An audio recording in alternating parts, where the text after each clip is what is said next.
당장 저 비린 것들을 다 걷어치우지 못해. 동네 창피해서 내가 못 살겠다. 시집 온 지 2달 된 며느리가 새벽마다 빨랫줄에 생선을 줄줄이 널어 말렸습니다. 지나가던 사람들은 손가락질을 했고 시어머니는 얼굴을 들지 못했지요. 온 마을이 저 집 며느리가 실성했다고 수군거렸습니다. 그런데 이 며느리가 날마다 생선을 내다 넣는 데에는 아무도 모르는 까닭이 하나 숨어 있었습니다. 별이 야담에 오신 걸 환영합니다. 구독, 좋아요로 응원의 마음 전해주세요. 자, 그럼 오늘도 감동적인 옛날 이야기 지금 바로 시작합니다. 옛날 옛적 동해 바닷가에 노루목이라는 작은 갯마을이 있었습니다. 산자락이 노루의 목처럼 바다로 길게 뻗었다 하여 붙은 이름이었지요. 마을 사람들은 대대로 바다에 기대어 살았습니다. 새벽이면 배를 띄우고 해질녘이면 그날 잡은 고기를 장에 내다 팔았습니다. 넉넉한 살림은 아니었지만 바다가 있어 굶는 일은 드물었지요. 그해 늦가을 노루목 앞바다에 큰 명태떼가 들었습니다. 어찌나 많이 잡히는지 배를 띄우기만 하면 그물이 묵직하게 올라왔지요. 올해는 명태가 미어 터지는구먼. 어부들은 처음엔 입이 벌어졌습니다. 허나 그 기쁨은 오래가지 못했습니다. 명태가 너무 많이 잡히니 도무지 처치할 길이 없었던 것입니다. 그날 먹을 만큼만 빼고 나머지는 고스란히 남았습니다. 장에 내다 팔아도 모두가 명태를 들고 나오니 값이 똥값이 되었지요. 이거 원 헐값에 떠넘기느니 그냥 버리는 게 낫겠네. 사람들은 남은 명태를 개울가에 그냥 쏟아 버렸습니다. 며칠이 지나자 버려진 명태가 썩기 시작했습니다. 온 마을의 비린내가 진동을 했지요. 아이고, 이 비린내 좀 어떻게 해봐. 명태가 풍년이면 뭐하나 죄다 썩어 나가는데. 복이 굴러 들어왔는데도 마을은 그 복을 버리고만 있었습니다. 바로 그 마을 끄트머리 산기슭에 장신의 초가가 한 채 있었습니다. 지붕은 해마다 새로 일 형편이 못 되어 군데군데 거뭇하게 내려앉았지요. 이 집에 2달 전 며느리 하나가 들어왔습니다. 이름은 분이라 했습니다. 나이는 19, 어디서 흘러왔는지 아는 사람이 없었지요. 어디 떠돌던 처녀를 데려왔다더라. 부모도 없고 친정도 없는 아이라지. 사람들은 분이를 두고 그렇게 수군거렸습니다. 누덕누덕 기운 무명 치마에 손등은 거칠게 텄습니다. 허나 그 며느리의 눈빛만은 이상하게 맑고 또렷했지요. 분이는 말이 없었습니다. 시어머니 곰실대기 무어라 호통을 쳐도 고개만 숙일 뿐이었습니다. 예, 어머니. 그 한마디가 분이가 하루에 가장 많이 하는 말이었지요. 물 깃고 불 떼고 그물을 깁고 종일 손을 놀리지 않았습니다. 그러던 어느 새벽이었습니다. 분이가 개울가로 나가더니 버려진 명태를 광줄이 가득 주워 담았지요. 썩기 전 아직 성한 놈들만 골라 담는 손길이 야무졌지요. 그러고는 그 명태를 집으로 지고와 마당에 부렸습니다. 새아가 그 비린 걸 왜 주워와? 곰실대기 코를 막고 소리쳤습니다. 남들 다 버리는 걸 뭐 하러 집에 들이느냐? 분이는 대답 대신 명태의 배를 가르기 시작했지요. 내장을 발라내고 소금을 굵게 뿌렸습니다. 그러더니 한 마리 한 마리 빨랫줄에 꿰어 널기 시작했습니다. 이른 아침볕에 명태들이 줄줄이 매달려 흔들렸지요. 빨래 대신 생선이 널린 꼴이라니요. 아니, 무슨 짓이야. 곰실댁은 버선발로 뛰쳐나와 가슴을 쳤습니다. 멀쩡한 빨랫줄에 비린 명태를 매달면 어쩌자는 게냐. 말려 두려 하옵니다. 어머니. 분이의 대답은 짧고 담담했습니다. 말려. 명태를 왜 말려? 썩어서 버리는 걸 굳이 말려 뭐하게. 곰실댁은 기가 막혀 말문이 막혔지요. 지나가던 옆집 곱단내가 그 광경을 보고 입을 가렸습니다. 세상에, 저 집 며느리가 정말 정신이 나갔나 보네. 버릴 고기를 줄에다 매달아 놓고 저게 무슨 짓이래. 소문은 발 없이 마을을 돌았습니다. 장신의 며느리가 명태를 빨래처럼 넌다더라. 썩을 고기를 햇볕에 말리고 앉았대. 실성한 게 분명해. 사람들은 장신의 담장 너머로 목을 빼고 구경을 했지요. 누구는 손가락질을 했고 누구는 혀를 찼습니다. 분이는 그 모든 소리를 다 듣고도 일을 멈추지 않았습니다. 다음 날도 그 다음 날도 새벽이면 명태를 주워다 널었지요. 마당 한 구석에는 소금에 재운 명태 항아리가 하나둘 늘어갔습니다. 뿐만이 아니었습니다. 분이는 집 뒤 찬바람 부는 산기슭에 가는 막대를 엮어 시렁을 세웠지요. 거기에도 명태를 줄줄이 걸어 밤이면 얼리고 낮이면 녹였습니다. 저 며느리가 이젠 산에까지 고기를 매달아 놓네. 마을 사람들은 그 모습을 보고 더더욱 혀를 내둘렀습니다. 곰실댁은 그때마다 속이 부글부글 끓었지요. 저 며느리를 어디서 잘못 데려온 게야. 동네 사람들 볼 낯이 없구나, 정말. 그러나 분이는 묵묵히 제 할 일만 했습니다. 누가 보아도 천대받는 가난한 며느리. 그 이상도 이하도 아니었습니다. 여기서 한 가지 일러둘 것이 있지요. 이분이라는 며느리에게는 아무도 모르는 또 다른 이름이 있었습니다. 그리고 그 이름을 입에 올리는 순간 분이는 목숨을 잃을 처지였지요. 그래서 분이는 매를 맞아도 미쳤다는 소리를 들어도 입을 닫았습니다. 대체 이 여인에게 무슨 사연이 있었던 것일까요? 그 사연을 알려면 5년 전으로 거슬러 올라가야 합니다. 분이가 아직 분이가 아니던 시절 그 아이의 이름은 따로 있었습니다. 산 좋고 물 좋은 어느 고을 글 읽는 선비의 딸로 태어난 아이였지요. 아버지는 학식이 깊어 마을에서 진사 어른이라 불렸습니다. 가난한 살림이었지만 책과 글이 끊이지 않는 집이었습니다.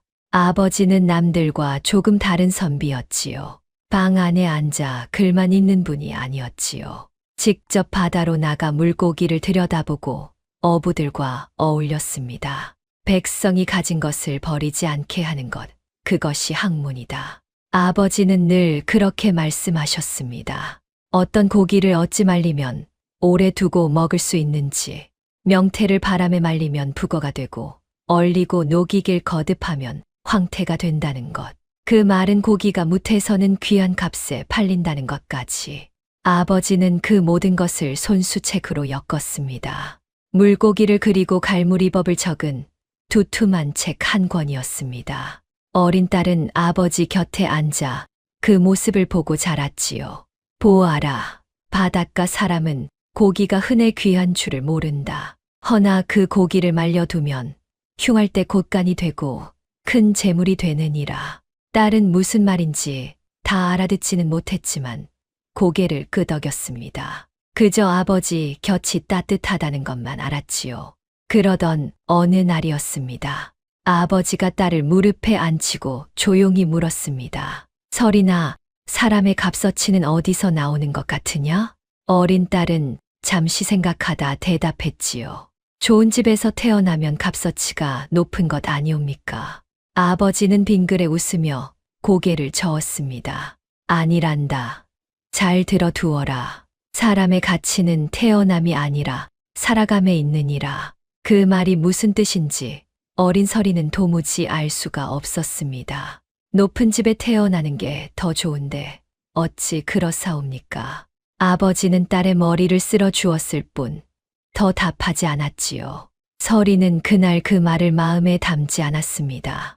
그저 어른들이 흔히 하는 어려운 말이려니 했지요. 그 말이 제 평생을 떠받칠 기둥이 될 줄은 꿈에도 몰랐습니다. 사람이란 그렇게 가장 중한 말일수록 늦게야 깨닫는 법인가 봅니다. 그 다정하던 시절은 그리 오래 가지 못했습니다.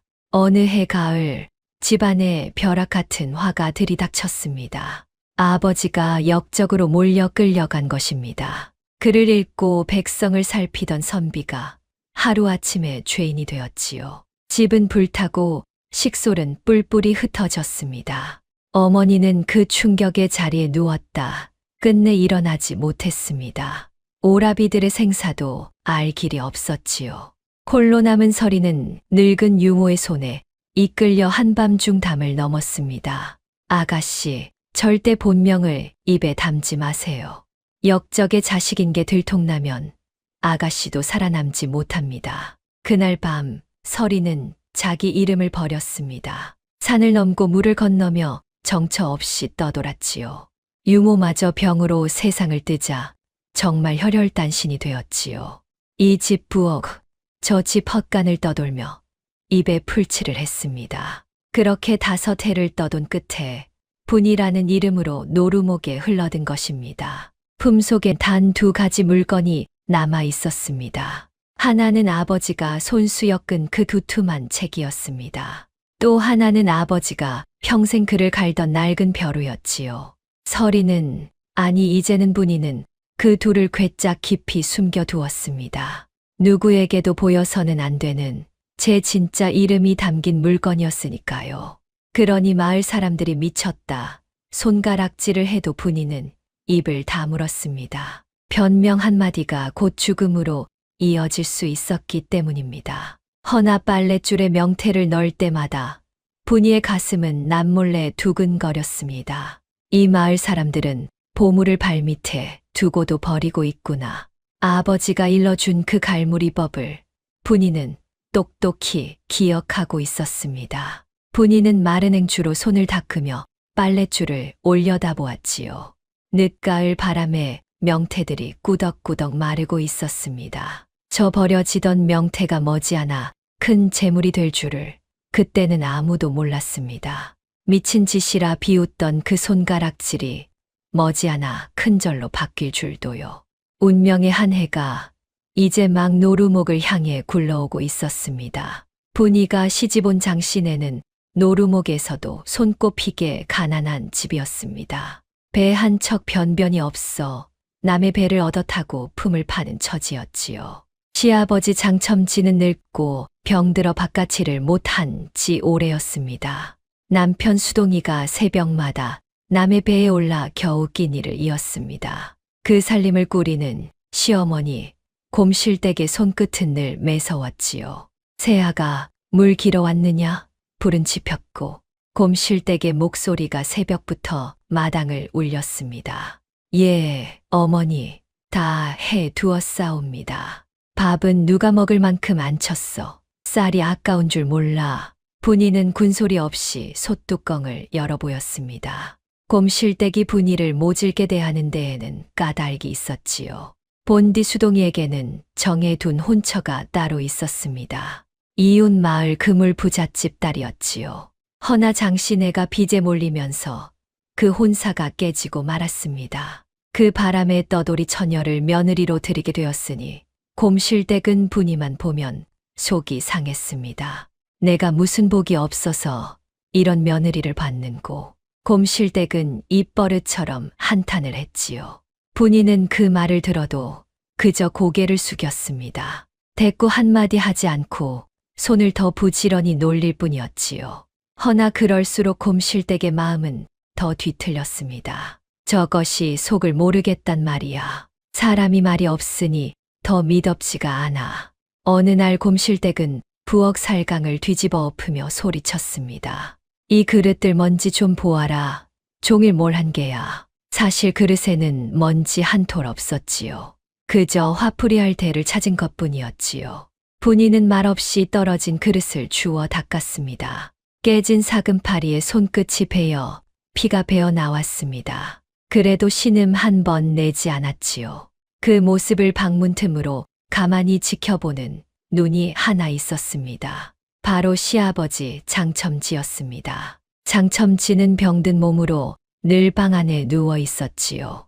말수가 적어 하루에 10마디를 넘기는 일이 드물었지요. 허나 그 눈은 집안에서 일어나는 모든 일을 가만히 살피고 있었습니다. 며느리가 손을 베이고도 참는 것도 밤늦도록 일하는 것도 다 보았습니다. 그날 밤 장첨지는 분이를 조용히 불렀지요. 새아가 이리 와 보아라. 분이가 방으로 들어가자 장첨지가 손을 내밀었습니다. 거친 손바닥 위에는 곶감 2개가 놓여 있었습니다. 이거 아껴둔 게다. 너 먹어라. 분이는 코끝이 시큰해졌지요. 아버님, 어찌 이 귀한 걸 소인에게. 내가 고생이 많다. 네, 다한다. 장첨지의 목소리는 낮고 따뜻했습니다. 분이는 그 곶감을 차마 입에 넣지 못하고 손에 꼭 쥐었습니다. 이 집에 들어와 처음으로 받아본 다정한 말이었으니까요. 여러분, 분이의 마음이 어땠겠습니까? 5해를 떠돌며 받아본 적 없던 따뜻함이었습니다. 분이는 그날 밤 빨랫줄에 널린 명태를 오래도록 바라보았습니다. 이 집을 일으켜 드리리라. 반드시 가슴 속에 작은 불씨 하나가 피어올랐지요. 분이에게는 아버지에게 물려받은 또 다른 재주가 하나 있었습니다. 하늘과 바다의 조짐을 읽어 날씨를 가늠하는 눈이었지요. 어느 날 아침 분이는 마당에 나와 하늘을 한참 올려다보았습니다. 제비가 땅에 닿을 듯 낮게 날고 개미들이 줄지어 둑으로 오르고 있었습니다. 오늘 낮에 큰 바람이 불겠구나. 마침 수동이가 남의 배를 타고 먼 바다로 나가려던 참이었지요. 분이는 조심스레 남편의 소매를 붙잡았습니다. 서방님, 오늘은 먼 바다에 나가지 마십시오. 어찌 그런 소리를 하느냐? 하늘이 심상치 않사옵니다. 한낮의 풍랑이 일 듯하옵니다. 곁에서 그 말을 들은 곰실댁이 펄쩍 뛰었습니다. 아니, 멀쩡한 하늘 보고 무슨 풍랑 타령이냐. 날도 이리 맑은데 일 나갈 사람을 붙잡고 방정을 떨어. 수동이는 어머니 눈치를 보다 결국 배에 올랐지요. 분이는 멀어지는 배를 보며 입술을 깨물었습니다. 그런데 정말로 이상한 일이 벌어졌습니다. 한낮이 되자 맑던 하늘이 삽시간에 시커멓게 뒤덮였지요. 바다가 뒤집히고 집채만 한 파도가 몰아쳤지요. 먼 바다에 나갔던 배들은 혼비백산하여 겨우 포구로 돌아왔습니다. 수동이가 탄 배는 돛이 찢어진 채 가까스로 목숨만 건졌습니다. 아니, 자네 며느리가 이걸 어찌 미리 알았단 말인가. 함께 배를 탔던 어부들이 수동이를 붙잡고 물었지요. 수동이는 멍한 얼굴로 집을 돌아보았습니다. 젖은 옷을 들고 마중 나온 분이의 얼굴이 보였습니다. 그 며느리가 그날따라 조금 달라 보였지요. 허나 곰실댁은 그것을 우연으로 돌렸습니다. 어쩌다 한번 들어맞은 게지. 별일을 다. 분이는 굳이 제 재주를 내세우지 않았습니다. 아는 것을 드러내면 드러낼수록 사람들의 눈길을 끌게 될 테니까요. 미천한 것이 그저 어림으로 한 소리였사옵니다. 수동이는 그날 이후로 아내를 보는 눈이 조금 달라졌습니다. 본디 어머니 앞에서 입도 뻥끈 못하는 순한 위인이었지요. 허나 마음 깊은 곳에는 아내에 대한 미안함이 있었습니다. 내가 못나서 자네가 고생이 많네. 어느 밤 수동이는 처음으로 분이에게 그렇게 속말을 건넸습니다. 그런데 노루목에는 분이가 미처 모르는 한 사람이 마을을 쥐고 있었지요. 바로 김참봉이라는 자였습니다. 김참봉은 마을에서 가장 큰 기와집에 살았습니다. 바다에서 나는 고기를 죄다 헐값에 사들여 무장사꾼에게 비싸게 넘겼지요. 어부들은 그에게 고기를 팔지 않고는 살아갈 수가 없었습니다. 올해 명태가 풍년이라지. 잘 됐구나, 잘 됐어. 김참봉은 곳간 앞에 서서 기름진 턱을 쓰다듬었습니다. 고기 값이 똥값이 되었으니 그에게는 그야말로 노다지였지요. 헐값에 사들여 곳간에 쟁여두었다. 값이 오르면 풀어놓을 셈이었지요. 버려지는 명태도 싹싹 긁어 모아라. 한 푼도 손해볼 것 없다. 김참봉 밑에는 돌개라는 하인이 있었습니다. 주인이 시키는 일이라면 무슨 짓이든 하는 자였습니다. 하루는 돌개가 늙은 어부 하나를 길목에서 붙잡았지요. 영감, 어제 잡은 명태 어디다 빼돌렸어. 참봉댁에 안 넘기고. 아닐세. 식구들 먹을 거 몇 마리 둔 것뿐이요. 몇 마리. 그게 다 참봉 어른 것인 줄 몰라. 돌개는 노인의 멱살을 잡고 흔들었습니다. 노인의 광주리가 엎어지며 명태가 바닥에 쏟아졌습니다. 구경하던 사람들은 고개를 돌렸지요. 누구 하나 나서서 말리는 이가 없었지요. 두고 보아라. 참봉 어른 눈밖에 나면 이 마을에서 발붙이고 못 산다. 돌개는 침을 뱉고 돌아섰습니다. 노인은 쏟아진 명태를 주워 담으며 한숨만 쉬었습니다. 이것이 노루목의 형편이었지요. 김참봉이라는 그늘이 마을 위에 무겁게 드리워져 있었던 것입니다. 그날 저녁 김참봉은 곳간 문을 열고 안으로 들어섰습니다. 헐값에 사들인 명태가 천장까지 그득히 쌓여 있었지요. 올겨울만 잘 넘기면 이 마을 땅이 다 내 것이 된다. 김참봉은 비단 두루마기 자락을 쓸며 흐뭇하게 웃었습니다. 빚에 몰린 집들의 논밭을 하나둘 삼키는 것이 그의 오랜 셈이었습니다. 돌개야, 빚 못 갚는 집이 몇이나 되느냐? 예, 봄까지면 7, 8은 될 듯하옵니다. 좋다. 그 집들 땅 문서를 봄에 죄다 걷어들여라. 김참봉의 눈빛이 탐욕으로 번들거렸지요. 마을 사람들의 곤궁이 그에게는 곧 재물의 길이었던 것입니다. 허나 김참봉에게는 남들이 모르는 어두운 과거가 하나 있었습니다. 그가 이만한 부와 권세를 쌓아 올린 그 밑바닥에는 한 사람의 피눈물이 깔려 있었지요. 그것이 누구의 피눈물인지는 아직 아무도 알지 못했습니다. 훗날 그 과거가 드러나는 날, 노루목이 발칵 뒤집힐 줄을요. 이야기를 이어가다 보면 그 비밀도 차차 밝혀질 것입니다. 장신애도 그 그늘을 피해 갈 수 없었습니다. 지난 겨울 양식이 떨어졌을 때 곰실댁이 김참봉에게 곡식을 구웠던 것입니다. 그 빚이 이자에 이자가 붙어 점점 불어나 있었지요. 장신의 빚 봄까지 갚지 못하면 어찌 되는지 알지. 돌개가 다녀갈 때마다 곰실댁의 낯빛은 흙빛이 되었습니다. 이 일을 어쩌면 좋단 말이냐. 곰실댁은 밤마다 한숨으로 지새웠습니다. 갚을 길 없는 빚이 목을 조여왔으니까요. 그런 집안 사정을 분이는 묵묵히 곁에서 다 듣고 있었습니다. 그리고 마당의 명태들을 보며 속으로 무언가를 가늠하고 있었지요. 며칠이 지나자 빨랫줄의 명태가 꾸덕꾸덕 마르기 시작했습니다. 물기가 빠지고 살이 단단해지며 노릇한 빛이 돌았습니다. 바람에 잘 마른 명태는 어느새 북어가 되어 가고 있었지요. 분이는 그 한 마리를 떼어 손에 들고 가만히 두드려 보았습니다. 딱딱한 소리가 야무지게 울렸습니다. 되었다. 이만하면 되었어.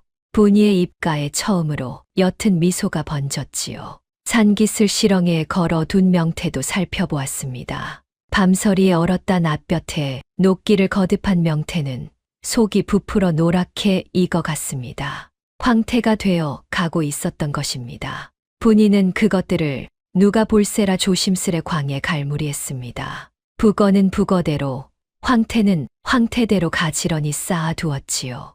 아직은 때가 아니다. 조금만 더 모으자.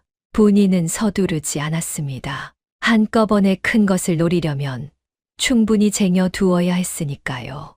그러나 세상 일이 어디 마음먹은 대로만 흘러가겠습니까? 바로 그 무렵 장시내에 한바탕 풍파가 닥쳐오고 있었습니다. 김참봉이 빚을 빌미로 본격적으로 장시내를 옥죄어 오기 시작한 것입니다. 그 일이 도리어 분이의 갈무리를 세상에 드러내는 계기가 될 줄 누가 알았겠습니까?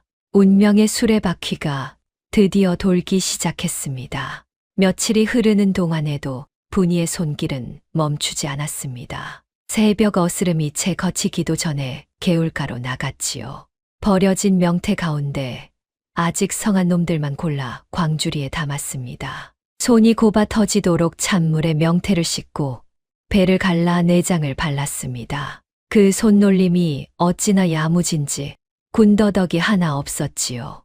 소금을 굵게 뿌려 며칠 재운 명태는 빨랫줄에 널어 바람에 말렸습니다. 짭조름하게 마른 그것이 북어가 되었지요. 산기슭 시렁에 건 명태는 또 달랐습니다. 밤이면 칼바람에 꽝꽝 얼고 낮이면 햇볕에 스르르 녹았습니다. 그 얼고 녹기를 20번 30번 거듭하면 살이 솜처럼 부풀어 노랗게 익었지요. 이것이 황태로구나. 분이는 잘 익은 황태 한 마리를 들고 가만히 웃었습니다. 문득 아버지의 목소리가 귓가에 들리는 듯 했지요. 보아라, 설이나. 같은 명태라도 어찌 다루느냐에 따라 천지차이니라. 바람이 말리면 북어요. 눈서리가 말리면 황태다. 황태가 더 귀하지. 어린 시절 분이는 그 말을 흘려들었습니다. 허나 이제는 그 한마디 한마디가 보물처럼 떠올랐습니다. 아버지가 남긴 책에는 그 모든 법이 그림과 함께 적혀 있었지요. 분이는 밤마다 괴짜 깊이 숨긴 그 책을 몰래 펼쳐보았습니다. 아버님, 소녀가 아버님 가르침을 이렇게 쓰게 될 줄 몰랐사옵니다. 광 안에는 그렇게 갈무리한 북어와 황태가 그득히 쌓여갔습니다. 허나 마을의 비웃음은 날이 갈수록 더했지요. 하루는 우물가에서 곱단내가 일부러 분이의 물동이를 툭 쳤습니다. 물이 쏟아져 분이의 치맛자락이 흠뻑 젖었습니다. 아이고 미안해라. 명태 며느리가 거기 있는 줄 몰랐네. 곱단내는 입을 가리고 깔깔 웃었지요. 곁에 있던 아낙들도 따라 웃었습니다. 버릴 고기 끌어안고 사는 게 무슨 살림 미천이라도 되는가 봐. 실성한 며느리 둔 곰실댁만 불쌍하지 뭐. 분이는 젖은 치마를 꼭 쥐고 입을 다물었습니다. 두고 보아라. 머지않아 알게 될 것이다. 분이는 속으로만 그렇게 되뇌었지요. 겉으로는 여전히 고개 숙인 가난한 며느리였지요. 허나 그 가슴 속에는 단단한 무언가가 자리 잡고 있었습니다. 때가 오기를 분이는 묵묵히 기다리고 있었던 것입니다. 그런 분이를 멀리서 눈여겨보는 사람이 한 명 있었습니다. 포구 끝 갯바위에 사는 봉구 영감이었지요. 나이 60이 넘도록 홀로 배를 부리는 늙은 어부였습니다. 봉구 영감은 분이가 명태를 너는 모습을 며칠째 지켜보았습니다. 다른 이들처럼 비웃지 않고 오히려 가만히 고개를 끄덕였지요. 하루는 분이가 갯가를 지날 때 봉구 영감이 넌지시 말을 걸었습니다. 새댁, 그 명태 말이오. 바람 잘 드는 데다 널어야 북어가 곱게 나오지. 분이는 흠칫 놀라 영감을 바라보았습니다. 명태 갈무리를 알아보는 사람을 만난 건 처음이었으니까요. 어르신은 이 일을 아시옵니까? 알다마다 내 젊었을 적 명태 말려 큰돈 만지는 양반을 곁에서 본 적이 있다오. 봉구 영감의 눈빛이 아련해졌습니다. 참으로 곧고 어진 분이었지. 헌데 그 양반이 어찌 되었는지 영감은 말끝을 흐리며 깊은 한숨을 쉬었습니다. 분이는 그 말이 어쩐지 가슴에 걸렸지만 차마 더 묻지는 못했지요. 새댁 사람들이 뭐라 손가락질해도 흔들리지 마시오. 옳은 길은 더디어도 끝내 빛을 보는 법이니. 봉구 영감은 그 말을 남기고 갯바위 쪽으로 걸어갔습니다. 분이는 멀어지는 영감의 뒷모습을 한참 바라보았습니다. 온 마을이 등을 돌린 가운데 처음으로 받아본 따뜻한 한마디였지요. 그날 밤 분이는 시아버지 장첨지의 방에 약을 다려드렸습니다. 장첨지가 기력 없는 손으로 며느리를 가만히 불러 세웠습니다. 새아가 그 광에 쌓아둔 마른 고기 말이다. 예, 아버님. 그게 다 무슨 소용이 있겠느냐. 비린내만 날 텐데. 분이는 잠시 망설이다 조심스레 입을 열었지요. 아버님, 이 마른 고기는 무태 가면 다른 대접을 받사옵니다. 바닷가에선 흔하나 산골에선 더없이 귀한 물건이옵니다. 북어는 제사상에 오르고 황태는 약으로도 쓰여 값이 후하옵니다. 장첨지는 그 말에 눈을 크게 떴습니다. 내가 그런 걸 얻지 않으냐? 분이는 흠칫하며 고개를 숙였습니다. 어릴 적 어깨 너머로 주워들은 것이옵니다. 미천한 것이 아는 체를 하였사오니 너무 마음에 두지 마십시오. 허나 장첨지의 눈에는 이미 작은 빛이 돌고 있었지요. 아니다. 나는 어쩐지 말이 미덥구나. 장첨지는 그렇게 말하며 다시 자리에 누웠습니다. 분이는 방을 나오며 가슴을 쓸어내렸습니다. 너무 많은 것을 내비친 것은 아닌지 두려웠지요. 허나 한편으론 누군가 제 말을 믿어준 것이 따뜻했습니다. 그 즈음 곰실댁의 속은 새까맣게 타들어가고 있었습니다. 김참봉에게 진빚 갚을 날이 코앞으로 다가왔기 때문입니다. 봄까지면 어떻게든 변통을 해보련만 밤마다 잠을 이루지 못하고 한숨만 내쉬었지요. 허나 곰실댁이 미처 모르는 사이 사정은 더 나쁘게 흘러가고 있었습니다. 김참봉이 장신의 터에 눈독을 들였던 것입니다. 장신의 집터는 산과 바다를 한눈에 굽어보는 좋은 자리였지요. 그 집 빚을 봄까지 기다릴 것 없다. 당장 거둬들여라. 김참봉은 돌개에게 그렇게 일렀습니다. 빚을 핑계로 좋은 땅을 통째로 삼킬 셈이었습니다. 그러던 어느 해 아침이었지요.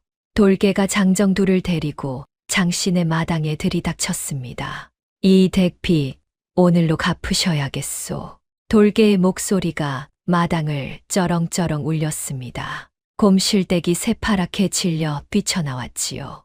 아니 봄까지라 하지 않았는가. 어찌 갑자기. 참봉 어른 분부시오. 사정이 바뀌었소. 빚을 못 갚으면 이 집과 터를 고스란히 넘기라는 말씀이오.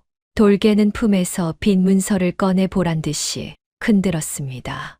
누렇게 바랜 문서에는 불어난 이자가 빼곡히 적혀 있었지요. 곰실댁은 그 자리에 털썩 주저앉고 말았습니다. 이 집을 내놓으면 우리 식구는 어디로 가란 말이냐. 수동이가 달려 나와 돌개 앞을 막아섰습니다. 제발 며칠만 말미를 주시오. 무슨 수를 내서든 갚으리다. 수는 무슨 수, 가진 것도 없는 집구석에서 무슨 재주로. 돌개는 코웃음을 치며 마당을 휘둘러 보았지요. 그러다 빨랫줄에 널린 명태와 광을 보고는 비웃었습니다. 저 썩은 고기나 끌어안고 있는 집에서 빚을 갚겠다고? 꿈 깨시오. 사흘 안에 문서에 손도장 찍을 준비나 하시오. 돌개는 바닥에 침을 뱉고 장정들을 데리고 돌아갔습니다. 마당에는 무거운 침묵만 남았지요. 곰실댁은 땅을 치며 통곡했습니다. 아이고, 이를 어쩐단 말이냐. 길바닥에 나앉게 생겼구나. 수동이는 주먹을 꽉 쥐었지만 할 수 있는 일이 없었습니다. 병든 장첨지도 방문을 열고 나와 하늘만 멍하니 올려다보았지요. 바로 그때였습니다. 지금껏 한마디도 없던 분이가 조용히 앞으로 나섰습니다. 어머니, 너무 상심 마십시오. 무엇이라? 이 판국에 무슨 한가한 소리냐? 곰실댁이 눈물범벅이 된 얼굴로 분이를 노려보았지요. 소인에게 한 가지 방도가 있을지 모르옵니다. 분이의 목소리는 떨렸지만 눈빛은 또렷했습니다. 광에 쌓아둔 저 마른 고기를 소인이 무창에 내다 팔아보겠사옵니다. 무어라? 저 비린 명태를 팔아서 빚을 갚는단 말이냐? 곰실댁은 기가 막혀 말을 잇지 못했습니다. 내가 정령실성을 했구나. 버릴 고기로 무슨 빚을 갚아. 멀쩡한 사람 속을 뒤집어 놓으려고 작정을 했느냐. 온 식구가 분이를 미친 사람 보듯 했지요. 허나 분이는 한 걸음도 물러서지 않았습니다. 드디어 그토록 기다리던 때가 온 것을 알았기 때문입니다. 믿어 주십시오, 어머니.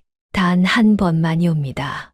이 마른 고기가 빚을 갚고도 남을 것이옵니다. 분이는 굳게 닫혀있던 광문을 활짝 열어 젖혔습니다. 어둑한 광 안에 노릇하게 마른 북어와 황태가 천장 가까이 쌓여 있었습니다. 그 뜻밖의 광경에 식구들의 눈이 휘둥그레졌지요.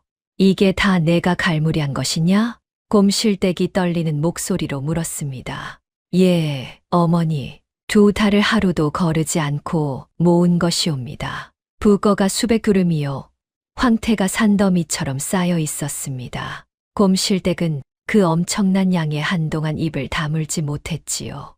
허나 이걸 누가 사준단 말이냐. 비린 명태를 바닷가 사람은 거들떠보지 않으나 못 사람은 다르옵니다. 소인이 직접 산골장으로 지고 가 팔아오겠사옵니다. 듣고 있던 수동이가 마침내 한 발 앞으로 나섰습니다. 내가 함께 가겠네. 자네 혼자 보낼 수는 없지.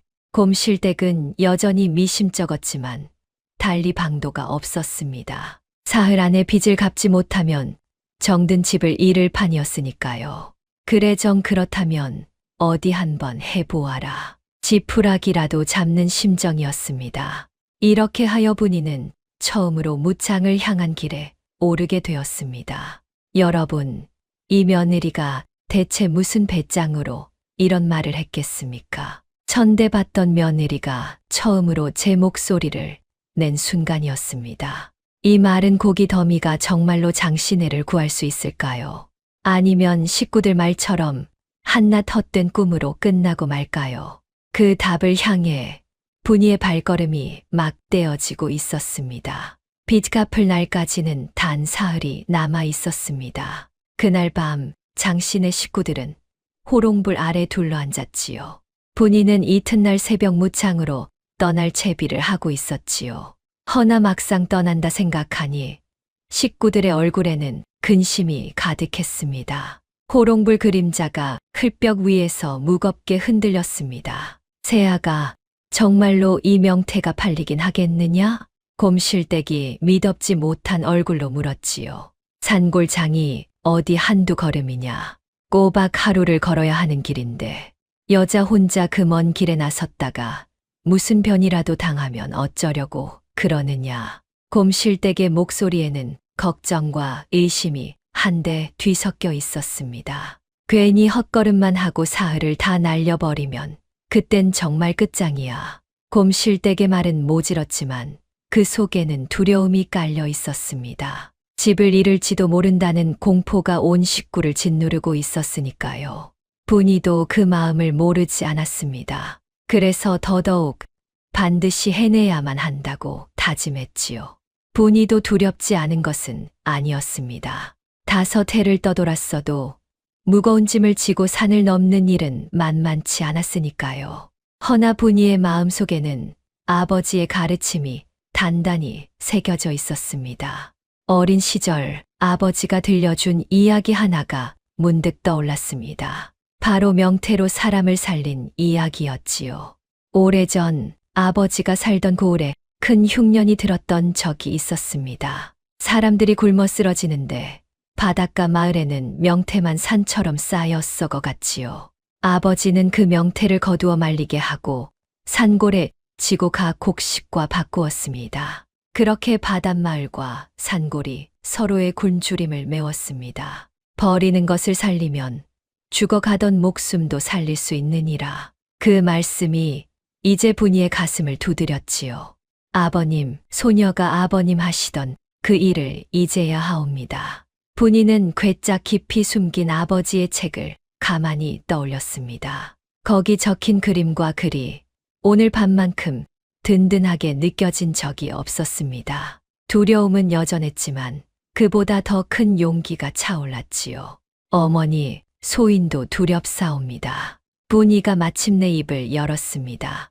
허나 가만히 앉아 집을 잃느니 한번 부딪혀 보는 것이 낫지 않겠사옵니까?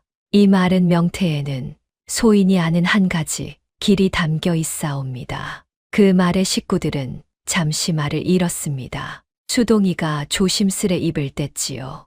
자네 말이 맞다 쳐도 그 먼 장까지 어찌 무사히 다녀온단 말인가. 길에 산짐승이며 도둑이며 위험이 한둘이 아닌데. 서방님, 그래서 더더욱 혼자 가지 않으려 하옵니다. 분이는 차분히 남편을 바라보았습니다. 서방님이 함께 가주시면 소인은 천군만마를 얻은 듯할 것이옵니다. 그 말에 수동이의 얼굴이 발그레해졌습니다. 못난 남편이라 늘 자책하던 그에게 그 한마디가 큰 힘이 되었지요. 곰실댁은 두 사람을 번갈아 보며 긴 한숨을 내쉬었습니다. 그래 정 가려거든 부디 몸이나 성이 다녀오너라. 그때 안방에 누워있던 장첨지가 며느리를 불렀습니다. 분이가 들어가자 장첨지는 떨리는 손으로 무언가를 내밀었지요. 오래 간직해 온 엽전 몇잎이었습니다. 이거 노자에 보태거라. 가다가 욕이라도 하고 병든 시아버지가 마지막 남은 돈까지 내준 것입니다. 아버님, 어찌 이것을. 분이의 눈에 눈물이 핑 돌았습니다. 나는 내가 빈손으로 돌아오지 않으리라 믿는다. 사람을 보는 내 눈이 아직 죽지 않았어. 너는 보통 며느리가 아니야. 장첨지의 그 말이 분이의 가슴 깊은 곳을 울렸습니다. 이튿날 새벽 분이는 광에서 북어와 황태를 꺼내 지게에 실었지요. 잘 마른 명태가 어찌나 가벼운지 산더미처럼 쌓아도 짐이 단출했지요. 보십시오, 어머니. 마른 명태는 이리도 가볍사옵니다. 썩어 무거운 생선과는 다르옵니다. 그래서 먼 길도 지고 갈 수 있는 것이옵니다. 곰실댁은 그 말에 비로소 조금 놀란 눈치였습니다. 그 광경을 마을 사람들이 또 구경하러 모여들었습니다. 새벽부터 남의 집 마당을 기웃거리며 입방아를 지었지요. 저 며느리가 이젠 명태를 지고 산을 넘는다네. 미쳐도 단단히 미쳤지. 누가 저 비린 걸 사준다고. 그 고생이래. 곱단 내가 앞장서서 손가락질을 했습니다. 빚에 몰리니 헛것이 다 보이나 보지. 쯧쯧. 구경꾼들이 저마다 한마디씩 거들었습니다. 수동이가 그 말에 발끈하여 한 걸음 나섰지요. 그만들 하시오. 남의 집 일에 어찌 그리 말이 많소. 지금껏 어머니 앞에서도 입을 못 대던 수동이었습니다. 그런 그가 아내를 위해 처음으로 목소리를 높인 것입니다. 분이는 그 모습에 가슴이 뭉클했습니다. 순하기만 하던 남편이 조금씩 달라지고 있었으니까요. 구경꾼들은 머쓱해져 슬그머니 입을 다물었습니다. 바로 그때 갯바위 쪽에서 봉구 영감이 걸어왔습니다. 영감은 분이의 지게를 보더니 빙긋 웃었지요. 세대 산골장으로 가려는 게요. 예, 어르신. 이 명태를 팔아 빚을 갚으려 하옵니다. 길은 아는가? 그 깊은 장까지 가는 길이 여간 험하지 않은데. 분이가 머뭇거리자 봉구 영감이 지게 작대기를 짚었습니다. 내 늙었어도 그 길은 손바닥처럼 안다오. 내가 길나잡이를 해주리다. 어르신께서 어찌 그런 수고를. 수고랄 게 무어 있소. 옳은 일에 손 보태는 게 사람 도리지. 봉구 영감의 말에 분이는 콧날이 시큰해졌습니다. 온 마을이 등을 돌린 가운데 영감의 손길만은 따뜻했지요. 곰실댁은 그래도 마음을 놓지 못했습니다. 봉구 영감, 정말 그 명태가 돈이 되긴 되는 거요. 되고 말고 산골 사람들은 바닷고기 구경을 통 못하오. 북어 한 두름이면 거기선 쌀 몇 뙑박과도 너끈히 바꾸지요. 황태로 말하면 더 귀해서 부르는 게 값일게요. 그 말에 곰실댁의 눈이 휘둥그레졌습니다. 쌀 몇 뙑박이라니. 그게 정말이오? 이 늙은이가 세댁한테 헛소리를 하겠소. 봉구 영감의 단단한 말에 식구들의 얼굴에도 한 줄기 희망이 비쳤지요. 허나 곰실댁은 여전히 반신반의했지요. 그래도 혹여 못 팔고 빈손으로 돌아오면 어머니, 분이가 조용히 곰실댁의 손을 잡았습니다. 소인을 한 번만 믿어 주십시오. 결코 빈손으로 돌아오지 않겠사옵니다. 그 눈빛이 어찌나 또렷한지 곰실댁은 더는 말리지 못했습니다. 마침내 분이는 무거운 결심을 굳혔지요. 이 길을 떠나는 순간 더는 돌이킬 수 없음을 알았지요. 명태가 팔리지 않으면 집을 잃고 식구가 길에 나앉을 판이었습니다. 그 모든 것을 등에 지고 분이는 마당을 나섰습니다. 다녀오겠사옵니다. 부디 무탈히 기다려 주십시오. 수동이가 다른 지게를 지고 아내 곁에 섰지요. 가세, 내 끝까지 함께하겠네. 봉구 영감이 앞장서고 분이와 수동이가 그 뒤를 따랐습니다. 세 사람의 그림자가 새벽 안개 속으로 길게 늘어졌습니다. 마을 사람들은 그 뒷모습을 보며 또 한 번 혀를 찼지요. 산길은 듣던 대로 험했습니다. 가파른 고개를 넘고 살얼음이 낀 개울을 건넜습니다. 지게를 진 어깨가 끊어질 듯 아팠지만 분이는 이를 악물었지요. 찬 새벽 공기에 손끝이 곱아 감각이 무뎌졌습니다. 그래도 분이는 한 걸음도 멈추지 않았습니다. 한낮이 기울 무렵 가장 험한 고개에 다다랐지요. 까마득한 비탈을 올려다보며 수동이가 숨을 헐떡였습니다. 이 고개를 정말 넘을 수 있겠나? 분이도 다리가 후들거렸습니다. 잠시 주저앉고 싶은 마음이 굴뚝 같았지요. 그때 봉구 영감이 분이를 돌아보았습니다. 세댁 힘들지. 허나 이 고개만 넘으면 다 온 것이오. 세상 모든 옳은 길이 다 그렇소. 가장 힘든 고비는 끝자락에 있는 법이지. 그 말에 분이는 다시 이를 악물고 일어섰습니다. 한 걸음 또 한 걸음 비탈을 기어오르듯 올랐지요. 얼마나 올랐을까요? 마침내 세 사람은 고갯마루에 올라섰습니다. 거기서 내려다본 광경에 분이는 그만 숨을 멈추었습니다. 산자락 아래로 제법 큰 고을이 펼쳐져 있었던 것입니다. 5일장이 서는 날인지 장터에는 사람들이 개미떼처럼 북적였습니다. 보시오, 세댁. 저기가 바로 그 산골장이요. 봉구 영감이 손을 들어 장터를 가리켰습니다. 저 사람들은 1년에 바닷고기 한 번 맛보기가 어렵소. 그러니 잘 마른 북어와 황태를 보면 두 눈이 휘둥그레질게요. 분이의 가슴이 쿵쿵 뛰기 시작했지요. 수동이도 그 광경에 입을 벌렸습니다. 이렇게 큰 장은 내 평생 처음 보네. 허나 정말 우리 명태를 사줄까? 두고 보면 알 일이지요. 봉구 영감은 그저 빙긋 웃을 뿐이었습니다. 세 사람은 고개를 내려가기 시작했지요. 장터가 가까워질수록 사람들의 흥정 소리가 왁자하게 들려왔습니다. 분이는 지게끈을 다시 한번 단단히 고쳐 맸습니다. 아버님, 부디 소녀를 지켜봐 주십시오. 하늘을 한번 올려다본 분이의 눈빛이 그 어느 때보다 또렷했지요. 여러분, 분이의 마음이 어땠겠습니까? 두려움과 기대가 한데 뒤엉켜 있었을 것입니다. 과연 이 마른 명태가 식구들을 구할 수 있을지, 아니면 험한 길만 헛되이 넘은 것이 될지. 저 아래 장터의 왁자한 소리가 점점 크게 다가왔습니다. 그 모든 것이 이제 저 고개 너머에서 판가름 날 참이었습니다. 세 사람이 장터에 들어서자 온갖 소리가 한꺼번에 밀려들었지요.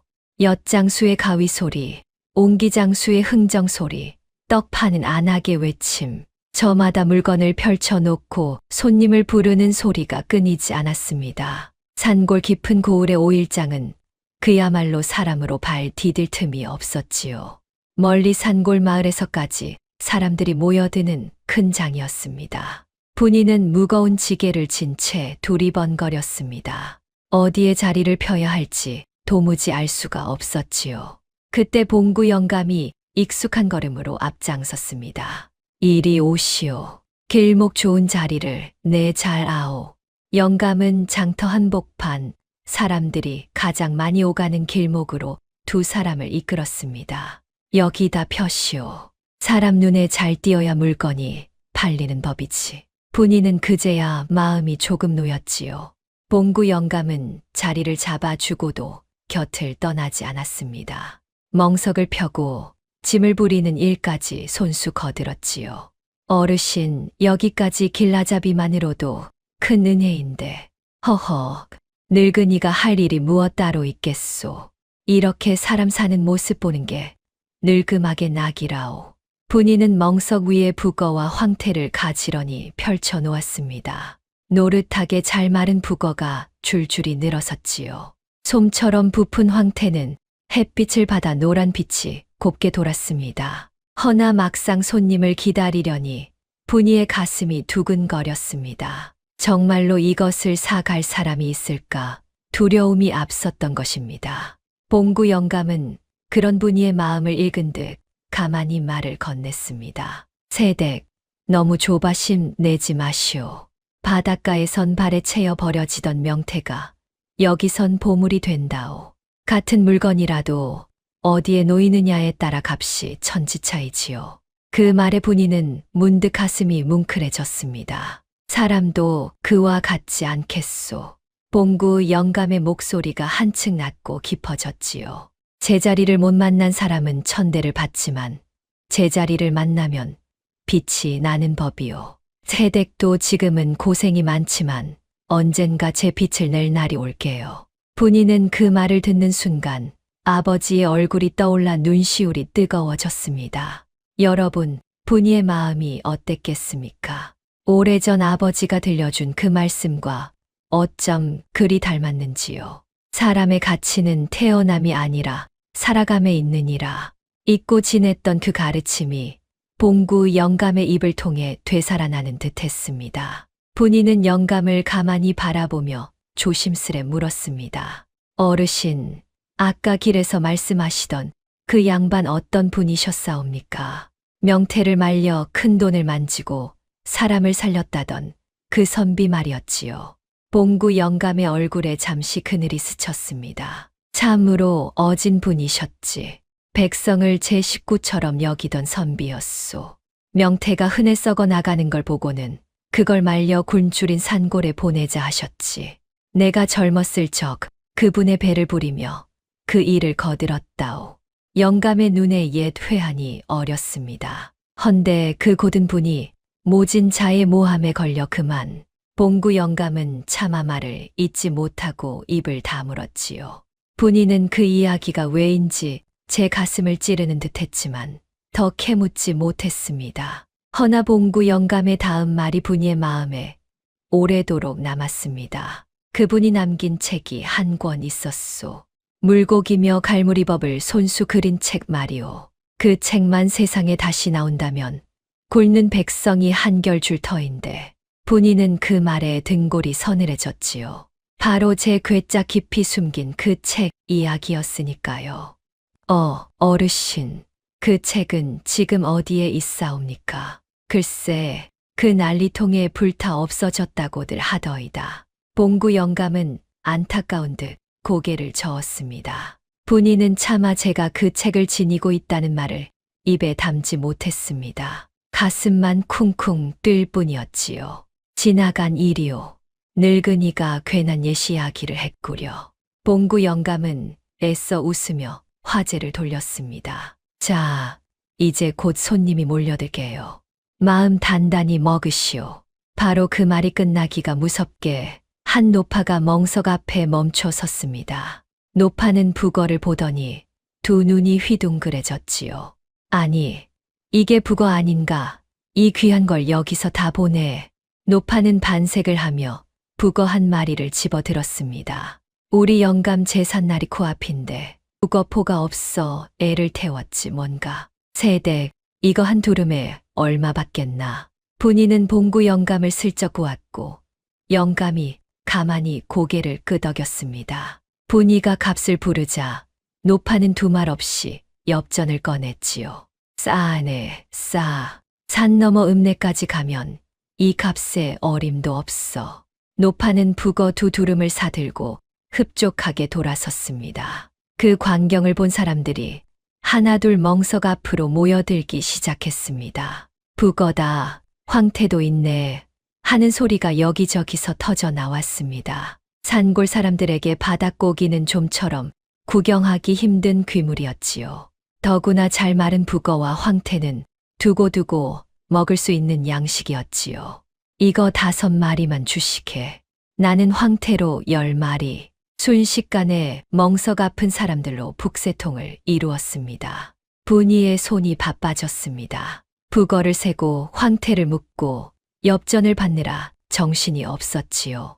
수동이도 곁에서 거들었지만 밀려드는 손님을 다 감당하기 어려웠습니다. 천천히들 오십시오. 물건은 넉넉하옵니다. 분이의 이마에는 어느새 땀방울이 송골송골 맺혔습니다. 그 북새통에 깍두기 상투를 튼 영감 하나가 끼어들었지요. 고을에서 인색하기로 소문난 천부자였지요. 어디 보자. 북어가 다 거기서 거기지. 뭐가 그리 비싸누. 천부자는 북어를 이리저리 뒤집으며 트집을 잡았습니다. 이건 살이 얇네. 저건 빛깔이 거무튀튀하고 값을 반으로 깎읍시다. 분이는 빙긋 웃으며 북어 한 마리를 집어들었습니다. 어르신, 이 북어를 한번 두드려 보십시오. 딱딱하게 마른 북어를 멍석에 치자 야무진 소리가 통통 울렸지요. 잘 마른 북어는 이리 소리가 맑사옵니다. 속까지 잘 익은 증표지요. 덜 마른 것은 눅눅해 소리가 죽어 있고 금세 곰팡이가 스럽니다. 천 부자는 그 말에 그만 말문이 막혔습니다. 구경하던 사람들이 옳거니 하며 손뼉을 쳤습니다. 새댁말이 100번 옳네. 천 부자, 괜히 트집 잡지 말고 어서 사게. 명색이 부자가 북어갑 몇 푼에 그리 박하게구나. 천 부자는 얼굴이 벌개져 헛기침만 했지요. 허험, 누가 안 산다 했나. 그럼 10마리만 주시게. 천 부자는 결국 제 값을 다 치르고 그거를 사들었습니다. 그것도 트집 잡던 처음과 달리 한 아름이나 안고 갔지요. 사람들은 그 모습을 보고 한바탕 통쾌하게 웃었습니다. 인색하기로 소문난 천 부자가 며느리 한 사람에게 코가 꿰인 셈이었으니까요. 한나절도 채 지나지 않아 지게 하나에 실어온 북어가 동이 났습니다. 엽전 꾸러미가 묵직하게 쌓여갔습니다. 수동이는 그 광경이 도무지 믿기지 않는 모양이었지요. 이게 정말 우리가 번 돈이란 말인가. 넋이 나간 듯 엽전 꾸러미를 만지작거렸지요. 그런데 정말 놀라운 일은 그 다음에 벌어졌습니다. 장터 한쪽에서 비단옷을 입은 사내 하나가 성큼성큼 다가온 것입니다. 고을에서 큰 약방을 하는 객주였습니다. 사내는 멍석 위의 황태를 한참 살피더니 눈을 빛냈습니다. 이 황태, 빛깔이 곱고 살이 부드러운 것이 상품 중의 상품이요. 황태는 몸을 보하는 약재로도 으뜸이지요. 마침 약방에서 찾던 참이요. 객주는 품에서 두둑한 전대를 꺼냈지요. 남은 황태를 몽땅 내게 넘기시오. 값은 후하게 쳐드리리다. 분이는 잠시 숨을 멈추었습니다. 지게에 남은 황태가 한 번에 다 팔려 나갈 판이었으니까요. 분이는 차분히 값을 매겨 객주에게 일렀습니다. 객주는 흡족한 얼굴로 고개를 끄덕이며 엽전을 한 움큼 더 얹어 주었습니다. 이만한 물건이면 또 가져오시오. 얼마든 받으리다. 객주가 황태를 짊어지고 돌아가자 멍석 위는 어느새 텅 비었지요. 남은 것은 묵직한 엽전 꾸러미뿐이었습니다. 수동이는 그 엽전을 세다 말고 손을 부들부들 떨었습니다. 분이 자네 이게 빚을 갚고도 한참 남는 돈일세. 봉구 영감도 흐뭇한 얼굴로 수염을 쓸었지요. 네, 뭐랬소. 버려지던 명태가 보물이 된다 하지 않았소. 분이는 엽전 꾸러미를 가만히 끌어안고 눈물을 글썽였습니다. 멍석을 거두는 동안에도 사람들이 자꾸만 다가와 물었습니다. 새댁 다음 장에도 북어를 가져오는가. 우리 집은 황태로 다투름 미리 맡아두겠네. 나도 잊지 말고 꼭 챙겨주시게. 미처 사지 못한 사람들이 저마다 다음 장을 기약했지요. 분이는 그 모습에 가슴이 벅차올랐습니다. 바닷가에선 발에 채여 버려지던 명태였습니다. 그것이 이 산골에선 서로 못 사서 안달인 귀물이 된 것입니다. 버리는 것을 살리면 사람을 살린다 하셨지요. 아버님, 아버지의 그 말씀이 이제야 온전히 가슴에 와닿았습니다. 여러분, 이 며느리의 마음이 어떠했겠습니까? 미쳤다. 손가락질 받던 그 마른 명태가 정말로 식구를 구할 재물이 된 것입니다. 허나 이것은 시작에 불과했습니다. 이 작은 장터의 소문이 머지않아 온 산골을 들썩이게 할 줄을요. 분이의 명태가 이제 막 그 진가를 드러내기 시작한 참이었습니다. 세 사람이 노루목으로 돌아온 것은 이튿날 해질 무렵이었습니다. 분이의 지게에는 명태 대신 묵직한 엽전 꾸러미가 실려 있었지요. 마당에서 발을 동동 구르며 기다리던 곰실댁이 한다름에 달려 나왔습니다. 새아가 어찌 되었느냐? 무사히 다녀온 게냐? 분이는 말없이 지게에서 엽전 꾸러미를 풀어 마당에 내려놓았습니다. 엽전이 와르르 쏟아지자 곰실댁은 그 자리에 얼어붙고 말았지요. 이게 다 무엇이냐? 명태를 판 돈이옵니다. 어머니, 빚을 갚고도 한참 남사옵니다. 곰실댁은 떨리는 손으로 엽전을 한 움큼 쥐어보았습니다. 진짜였습니다. 꿈이 아니었지요.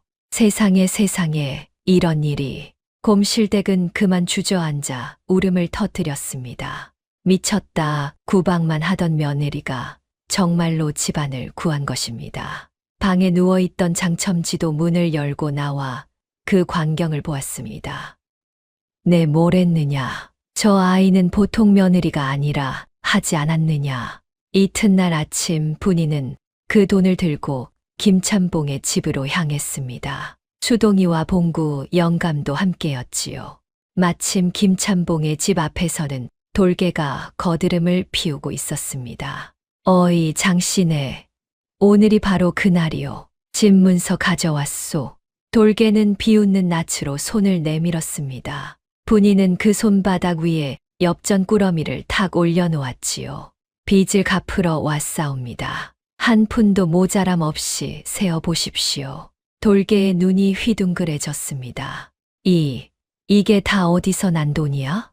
우리가 그 비린 명태를 팔아 마련한 돈이요. 수동이가 어깨를 펴고 또박또박 말했습니다. 지난날 돌개 앞에서 벌벌 떨던 그 사람이 아니었지요. 소란을 들은 김찬봉이 사랑채에서 나왔습니다. 빚을 갚으러 왔다는 말에 김찬봉의 얼굴이 일그러졌지요. 좋은 집터를 통째로 삼키려던 셈이 어그러졌으니까요. 명태를 팔아 이 돈을 만들었다. 정말이냐? 김찬봉이 미심쩍은 눈으로 분이를 쏘아보았습니다. 버려지는 명태를 말려 북어와 황태로 만들어 싸웁니다. 산골장에서는 그것이 더없이 귀한 물건이지요. 분이의 또렷한 대답에 김찬봉의 눈빛이 묘하게 흔들렸습니다. 그러나 김찬봉은 빈 문서를 내어줄 수밖에 없었지요. 돈을 받고도 집터를 빼앗을 명분이 없었으니까요. 운이 좋았던 개로구나. 어디 두고 보자. 김찬봉은 빈 문서를 내던지듯 건네고 돌아섰습니다. 분이는 그 문서를 받아 들고 깊이 고개를 숙였습니다. 집으로 돌아오는 길, 봉구 영감이 분이에게 넌지시 일렀지요. 세댁, 저자의 눈빛이 심상치 않았소. 조심하시오. 돈 냄새를 맡은 살쾡이는 반드시 다시 발톱을 드러내는 법이니. 분이는 그 말을 마음에 깊이 새겼습니다. 허나 당장은 빚을 갚은 기쁨이 더 컸지요. 빚을 갚고 나자 분이의 손길은 더욱 바빠졌습니다. 이제는 버려지는 명태가 곧 재물이라는 것을 온 식구가 알았으니까요. 어머니, 이번에는 더 많이 갈무리에 두어야 하옵니다. 명태가 한창인 이 철을 놓치면 1년을 기다려야 하옵니다. 곰실댁은 이제 분이의 말이라면 두말 없이 따랐습니다. 온 식구가 발벗고 나섰습니다. 수동이는 개울가에서 버려진 명태를 광주리째 전날랐지요. 곰실댁은 분이 곁에서 명태의 배를 가르고 소금을 쳤지요. 병든 장첨지마저 마루에 앉아 북어 두름 엮는 일을 거들었습니다. 온 마당이 명태를 넣는 빨랫줄과 시렁으로 가득 찼습니다. 분이는 산기슭에 덕장을 더 크게 세웠지요. 밤이면 얼고나지면 녹는 그 자리에 명태가 빼곡히 걸렸지요. 20날 30날이 지나자 노릇한 황태가 무더기로 익어갔습니다. 광 하나로는 다 들이지 못해 헛간까지 가득 찼습니다.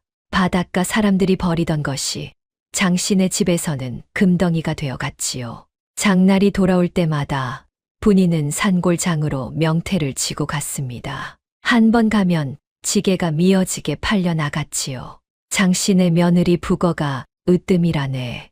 그 댁 황태는 약방에서도 못 구해 안달이래. 소문이 이 골 저 골로 퍼지며 손님이 끊이지 않았습니다. 하루는 멀리 큰 고을에서 이름난 객주 하나가 노루목까지 분이를 찾아왔습니다. 번듯한 도포의 하인까지 거느린 한눈에도 큰 장사꾼이었지요.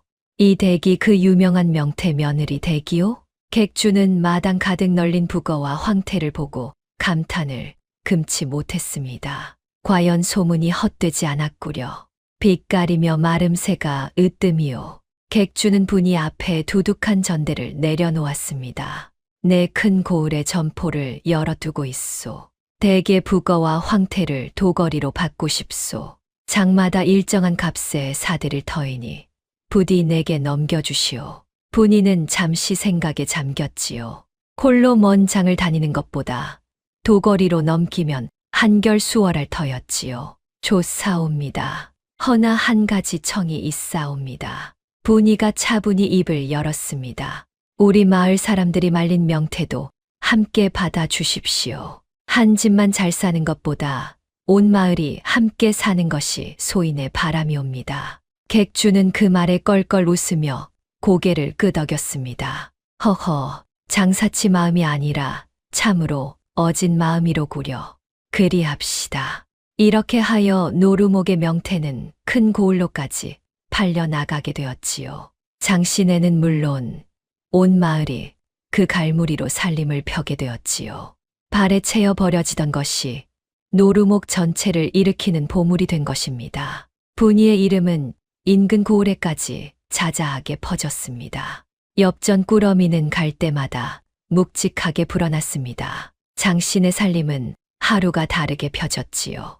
무너져 내리던 초가지붕을 새로 잃었고 송아지도 한 마리 들였지요. 끼니를 걱정하던 집이 이제는 마을에서 손꼽히는 살림이 된 것입니다. 그야말로 하루아침에 가난을 벗어던진 셈이었습니다. 그러자 그토록 손가락질하던 마을 사람들의 낯빛이 달라졌습니다. 미쳤다 비웃던 입들이 이제는 부러움으로 가득 찼지요. 하루는 곱단내가 슬그머니 장신의 마당을 기웃거렸습니다. 세데크, 명태 말리는 법 좀 가르쳐 줄 수 있겠나? 지난날 우물가에서 물동이를 치던 그 곱단내였습니다. 분이는 빙긋 웃으며 선선히 고개를 끄덕였지요. 어렵지 않사옵니다. 바람 잘 드는데 널고 얼리고 녹이기를 거듭하면 되옵니다. 썩어버리던 명태를 모두가 갈무리하면 온 마을이 함께 잘 살 수 있지요. 분이는 제가 아는 것을 조금도 숨기지 않고 일러주었습니다. 욕심을 부려 혼자 차지하려 하지 않았던 것입니다. 곱단내는 그 너른 마음에 부끄러워 얼굴을 붉혔습니다. 내가 그동안 세댁한테 못되게 굴어 미안하네. 지나간 일이옵니다. 마음에 두지 마십시오. 분이의 따뜻한 말에 곱단내는 코끝이 시큰해졌습니다. 그날 이후로 곱단내는 분이를 누구보다 따르게 되었지요. 마을 사람들도 하나둘 명태를 말리기 시작했습니다. 개울가에 버려지던 명태가 줄고 집집마다 빨랫줄에 북어가 걸렸습니다. 비린내로 찌푸리던 마을에 고소한 북어 마르는 냄새가 감돌았지요. 이게 다 장신의 며느리 덕이요. 사람들은 입을 모아 분이를 칭송하기 시작했습니다. 명태를 말리는 솜씨도 집집마다 분이를 따라 부쩍 늘었습니다. 어떤 집은 북어를, 어떤 집은 황태를 골라 갈무리했지요. 장날이면 노루목 사람들이 때를 지어 산골장으로 향했습니다. 저마다 진지게 노릇한 북어와 황태가 그득했습니다. 한때 비린내로 진동하던 마을이 이제는 고소한 갈무리 냄새로 흥청거렸지요. 노루목 마른 명태라면 어디서든 알아준다지. 인근 고을 장사꾼들이 일부러 노루목까지 찾아왔습니다. 가난에 허덕이던 갯마을이 어느새 살찐 마을로 탈바꿈한 것입니다. 그 모든 일의 시작에 분이라는 며느리가 있었지요. 불과 얼마 전까지 미쳤다 손가락질 받던 그 며느리가 말입니다. 곰실댁의 어깨에도 절로 힘이 들어갔습니다. 우물가에 나가면 안악들이 다투어 곰실댁을 떠받들었으니까요. 댁내 며느리는 어디서 그런 복덩이를 데려왔수. 아이고 곰실댁은 정말 며느리 복이 터졌네 그려. 곰실댁은 모지 이기는 척 웃으면서도 속으로는 분이에게 미안한 마음이 들었습니다. 그러던 어느 밤이었습니다. 곰실댁이 조용히 분이의 방으로 건너왔지요. 새아가, 내 그동안 너를 너무 모질게 대했다. 버릴 며느리라 여겼는데 내가 이 집을 다 일으켜 세웠구나. 곰실댁의 눈에 눈물이 그렁그렁 맺혔습니다. 분이는 황망히 시어머니의 손을 마주 잡았습니다. 어머니, 어찌 그런 말씀을 하시옵니까? 소인은 그저 이 집 며느리로 도리를 했을 뿐이옵니다. 고맙다. 고맙다. 가 정말 고맙다. 곰실댁은 처음으로 며느리의 손을 따뜻하게 어루만졌지요. 여러분, 이 장면을 보는 마음이 어떠하십니까? 모질게 구박만 하던 시어머니가 며느리 앞에서 눈물을 보인 것입니다. 미쳤다. 손가락질 받던 며느리가 마을의 자랑이 된 것이지요. 이보다 더 좋을 수 없는 나날이 이어지고 있었습니다. 허나 좋은 일에는 일에 그늘이 따르는 법인가 봅니다. 장씨네가 명태로 큰 돈을 만진다는 소문은 김참봉의 귀에도 들어갔습니다. 김참봉은 곳간에 쌓아둔 명태를 보며 이를 갈았습니다. 헐값에 사들여 썩히고 있던 그 명태가 알고 보니 금덩이였던 것입니다. 버리는 명태로 그만한 돈을 벌어 그 비법이 대체 무엇이란 말이냐? 김참봉의 눈에 다시 탐욕의 불길이 일기 시작했습니다. 돌개야, 그 장신의 며느리를 잘 살펴라. 대체 어떤 수로 그 돈을 버는지 낱낱이 알아내란 말이다. 그 비법만 손에 넣으면 이 명태가 죄다 내 금덩이가 된다. 김참봉의 음흉한 명이 떨어졌습니다. 평화롭던 노루목에 다시금은 그림자가 드리워지기 시작한 것입니다. 분이는 아직 그 그림자를 알지 못했습니다. 그저 식구들과 함께 명태를 갈무리하며 행복한 나날을 보냈지요. 허나 봉구 영감의 말처럼 살쾡이는 기어이 발톱을 드러내려 하고 있었습니다. 이 단란한 행복이 머지않아 모진 시련으로 뒤바뀔 줄을요. 그 누구도 아직은 알지 못했습니다. 명태가 한창이던 그해 겨울, 노루목은 그 어느 때보다 흥성거렸습니다. 집집마다 북어와 황태가 그득했고 장날이면 엽전이 굴러들었지요. 마을 사람들은 그 모든 복이 분이에게서 비롯되었음을 알았습니다. 가난에 찌들었던 살림이 펴지자 사람들의 인심도 한결 넉넉해졌습니다. 하루는 마을 어른들이 뜻을 모아 작은 잔치를 베풀기로 했지요. 가난을 벗게 해준 분이에게 고마움을 전하기 위함이었지요. 장신의 마당에 멍석을 깔고 떡과 술이 푸짐하게 차려졌습니다. 마을 사람들이 저마다 음식을 들고 모여들었습니다. 한때 분위를 미쳤다. 손가락질하던 바로 그 사람들이었지요. 이제는 그 며느리를 마을의 은인으로 떠받들게 된 것입니다. 마을에서 가장 나이 많은 노인이 분이의 손을 잡고 말했습니다. 새댁 덕에 우리 노루목이 다시 살아났네. 참으로 고맙구먼. 버려지던 명태로 온 마을을 일으켰으니 이런 복이 어디 있겠나. 새댁은 우리 마을의 보배일세, 보배여. 사람들은 한 목소리로 분이를 치하했습니다. 분이는 그 따뜻한 마음에 가슴이 벅차올랐지요. 5해를 정처 없이 떠돌며 천대만 받던 자신이었습니다. 그런 자신이 이렇게 사람들의 사랑을 받게 될 줄은 꿈에도 몰랐지요. 과분한 말씀이옵니다. 소인은 그저 아는 것을 나누었을 뿐이옵니다. 분이는 고개를 깊이 숙이며 겸손하게 답했습니다. 곰실댁도 곁에서 흐뭇한 얼굴로 며느리를 바라보았습니다. 우리 새아가가 이 마을을 다 먹여 살리는구나. 수동이는 아내가 자랑스러워 어깨가 절로 으쓱했지요. 병든 장첨지마저 마루에 나와 그 광경을 흐뭇이 지켜보았습니다. 오랜만에 장신의 마당에 웃음꽃이 활짝 피어났습니다. 그날 밤 분이는 잠자리에 누워 가만히 생각에 잠겼지요. 어쩌면 이대로 평온하게 살아갈 수 있을지도 모른다는 희망이 피어났습니다. 역적의 딸이라는 무거운 짐을 진 채로도 따뜻한 식구와 이웃이 생긴 것입니다. 아버님, 소녀가 이제야 사람 사는 정을 알게 되었사옵니다. 분이는 오랜만에 편안한 미소를 지으며 잠이 들었습니다. 허나 여러분, 좋은 일에는 그늘이 따른다 하지 않았습니까? 바로 그 잔치를 담장 너머에서 매서운 눈으로 지켜보는 자가 있었습니다. 김참봉의 하수인 돌개였습니다. 돌개는 그 흥겨운 광경을 낱낱이 눈에 담고는 김참봉에게 달려갔지요. 참봉 어른, 장신의 잔치가 아주 굉장하옵니다. 온 마을 사람이 그 며느리를 떠받드는 게 보통이 아니옵니다. 그 말에 김찬봉의 얼굴이 시뻘겋게 달아올랐습니다. 쟤까지 떠돌이 며느리가 마을의 인심을 다 가져가다니. 김찬봉은 분이가 마을의 신망을 얻는 것이 영 못마땅했습니다. 무엇보다 명태로 큰 돈을 버는 그 비법이 군침 돌도록 탐이 났지요. 돌개야, 잘 들어라. 그 며느리를 은밀히 살펴라.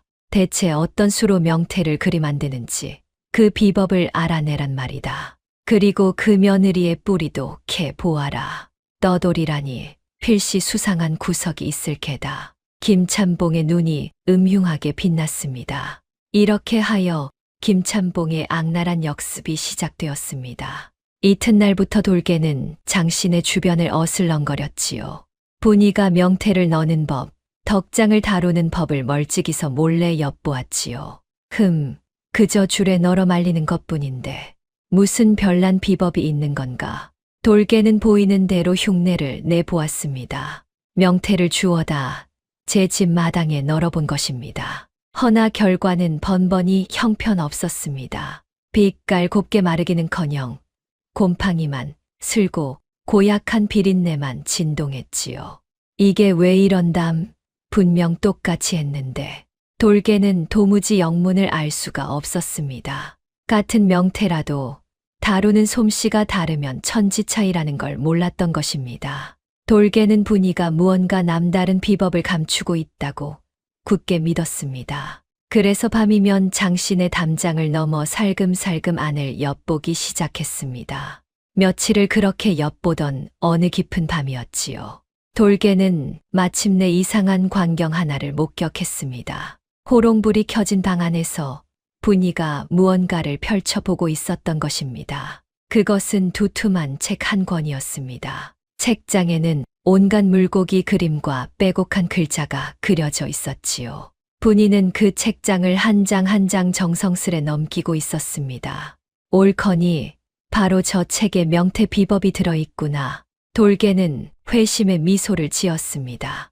허나 돌개의 눈에 더욱 기이하게 비친 것이 있었지요. 가난한 떠돌이 며느리가 그 어려운 글을 술술 읽고 있다는 사실이었지요. 글이란 본디 양반집 자제나 익히는 것이었습니다. 천한 며느리가 어찌 글을 안단 말인가. 이거 보통 일이 아니구먼. 돌개는 그 길로 김찬봉에게 달려가 본 것을 낱낱이 고했습니다. 찬봉 어른, 그 며느리가 두툼한 책을 몰래 읽고 있었사옵니다.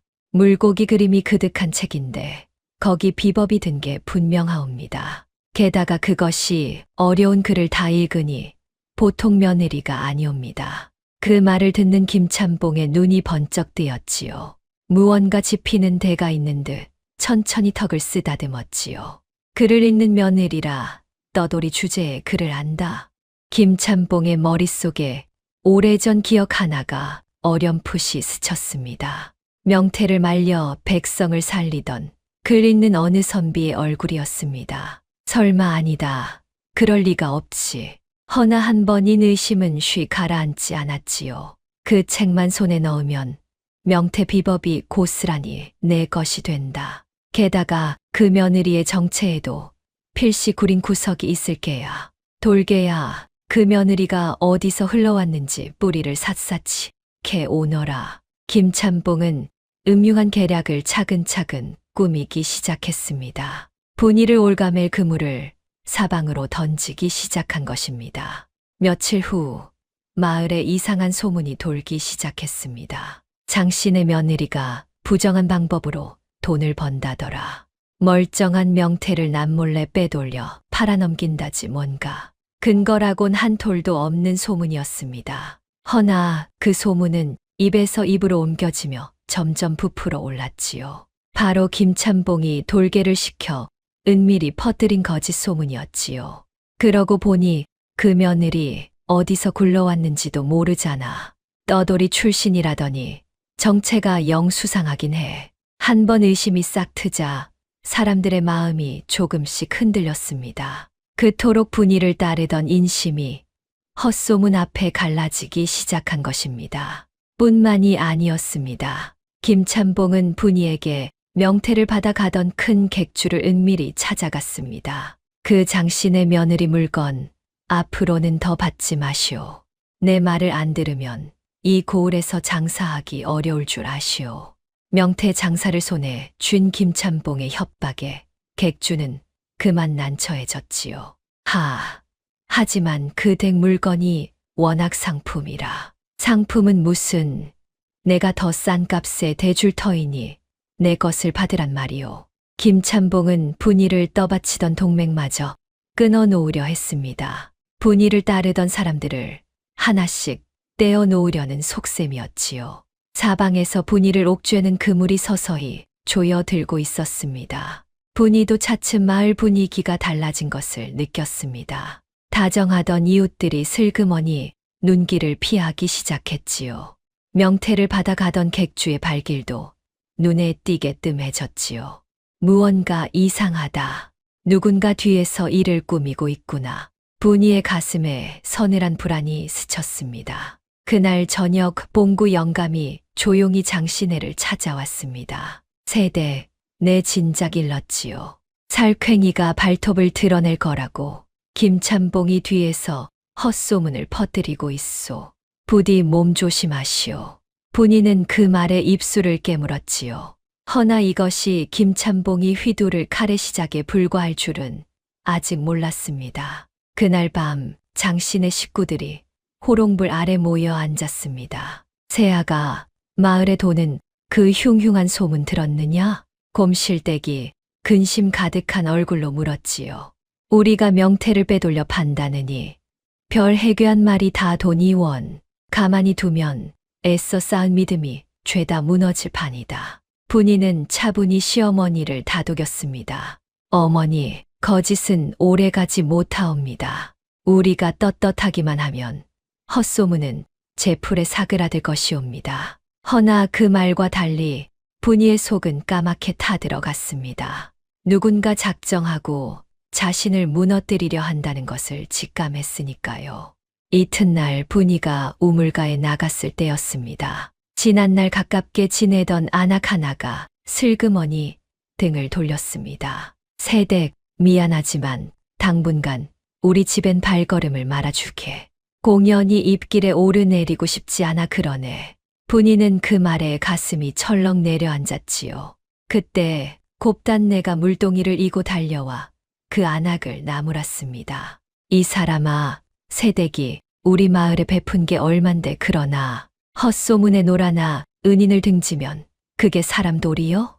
곱단내만은 끝까지 분이의 편에 서 주었습니다. 지난날 제 잘못을 뉘우친 곱단내였기에 그 마음이 한결같았지요. 새댁, 너무 상심 말게. 진심은 언젠가 통하는 법이니. 곱단내가 분이의 손을 꼭 잡아 주었습니다. 분이는 그 따뜻함에 울컥 눈물이 솟았습니다.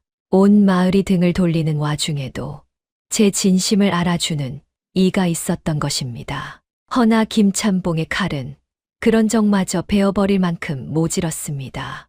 여러분, 분이의 마음이 어땠겠습니까? 겨우 찾은 평온이 다시 흔들리기 시작한 것입니다. 그가 감춰둔 가장 무서운 한 수가 아직 남아 있었으니까요. 그것은 분이의 목숨까지 노리는 무서운 칼날이었습니다. 그 한 수가 무엇인지는 다음 이야기에서 드러나게 됩니다. 며칠 뒤 돌개가 분이의 뿌리를 캐어 김참봉에게 돌아왔습니다. 참봉 어른, 그 며느리가 5해 전 어느 고을에서 흘러왔다 하옵니다. 바로 역적으로 몰려 멸문당한 선비의 고을이었사옵니다. 그 말을 듣는 순간 김참봉의 등골이 오싹해졌습니다. 오래전 제 손으로 죽음에 몰아넣은 그 고든 선비의 얼굴이 떠올랐던 것입니다. 여러분, 여기서 한 가지 묻혀있던 비밀을 밝혀야겠습니다. 오래전 김참봉은 한낱 욕심 많은 아전에 지나지 않았습니다. 명태를 헐값에 사 모아 폭리를 취하며 백성을 쥐어짜던 자였지요. 그런 김참봉의 비리를 낱낱이 밝혀 조정에 고하려 한 선비가 있었습니다. 바로 분이의 아버지 박진사였습니다. 박진사는 버려지는 명태로 굶주린 백성을 살리려 한 어진 선비였지요. 허나 그것이 김참봉의 폭리를 가로막는 일이었지요.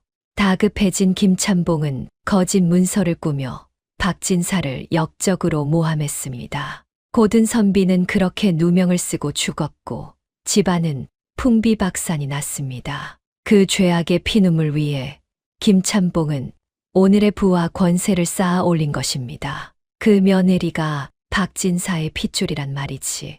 김참봉의 입가에 소름 끼치는 미소가 번졌습니다. 하늘이 나를 돕는구나. 그 화근을 아예 뿌리째 뽑을 기회로다. 김참봉은 분이를 그저 무너뜨리는 것으로 만족할 자가 아니었습니다.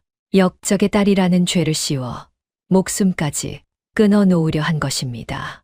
이튿날 김참봉은 돌개를 시켜 장시내에 사람을 풀었습니다. 분이가 잠시 집을 비운 사이 괴짝을 뒤져 그 책을 훔쳐냈지요. 바로 박진사가 손수 엮은 어보였습니다. 김참봉은 그 책을 들고 관하로 달려가 현감 앞에 펼쳐 놓았습니다. 사또 노루목 장신의 며느리가 역적의 딸이옵니다. 이 책이 그 증거이옵니다. 죽은 역적 박진사가 쓴 것이 분명하옵니다. 제 이름을 숨기고 양민 행세를 하며 마을을 어지럽혀 왔사옵니다. 현감은 본디 김참봉에게 뇌물을 받아 온 자였지요. 김참봉의 말이 떨어지기 무섭게 포졸들을 장시내로 보냈습니다. 역적의 잔당을 당장 잡아들여라. 그날 오후 포졸들이 장시내 마당에 들이닥쳤습니다. 영문도 모른 채 분이는 오라에 묶이고 말았지요. 이게 무슨 일이옵니까? 소인이 무슨 죄를 지었다고? 내 죄는 관아에 가면 알게 된다. 역적의 딸 주제에 어디서? 포졸들은 분이를 거칠게 끌고 갔습니다. 곰실댁이 맨발로 뛰쳐나와 포졸들에게 매달렸습니다. 우리 며느리가 역적의 딸이라니 그게 무슨 말이오? 사람을 잘못 봤소. 수동이도 아내를 빼앗기지 않으려 몸부림쳤지요. 분이를 데려가지 마시오. 차라리 나를 잡아가시오. 허나 포졸들의 서슬에 식구들은 떠밀려 나동그라질 뿐이었습니다. 병든 장첨지는 그 광경에 그만 정신을 잃고 쓰러졌습니다. 온 마당이 통곡으로 뒤덮였지요. 분이는 오라에 묶여 끌려가면서도 식구들을 돌아보았습니다. 어머니, 서방님 소인은 괜찮사옵니다. 부디 몸 상하지 마십시오.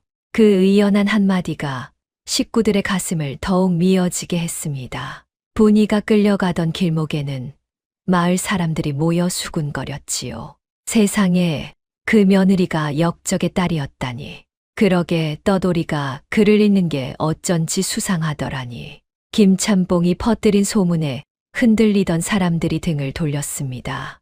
어제까지 은인이라 떠받들던 입들이 하루아침에 손가락질로 변한 것입니다. 분이는 차디찬 옥에 갇히고 말았습니다. 아버지의 어보는 김참봉의 손에 넘어갔습니다. 역적의 딸로 몰렸으니 머지않아 목숨을 잃을 처지였지요. 이루어 놓은 모든 것이 하루아침에 무너져 내렸습니다. 그토록 지키려 했던 아버지의 책마저 원수의 손에 들어가고 만 것입니다. 칠흑같이 어두운 옥 안에서 분이는 무릎을 끌어안고 앉았습니다. 5해를 떠돌며 숨죽여 온 세월이 한꺼번에 밀려왔습니다. 이름을 숨기고 입을 닫고 그렇게 살아왔건만 끝내 이렇게 끌려와 죽게 되는구나. 분이의 두 뺨으로 뜨거운 눈물이 하염없이 흘러내렸지요. 가장 가슴 아픈 것은 아버지의 어보를 빼앗긴 일이었습니다. 백성을 살리려던 아버지의 평생이 담긴 책이었으니까요. 아버님, 소녀가 못나서 아버님 책마저 지키지 못했사옵니다. 분이는 차디찬 옥바닥에 엎드려 흐느꼈습니다. 그렇게 절망의 밤이 깊어갔습니다. 옥 안은 손발이 곱을 만큼 차가웠지요. 멀리서 들려오는 야경꾼의 발소리만이 정막을 깨뜨렸지요. 분이는 지난 5해의 세월을 하나하나 되짚어 보았습니다.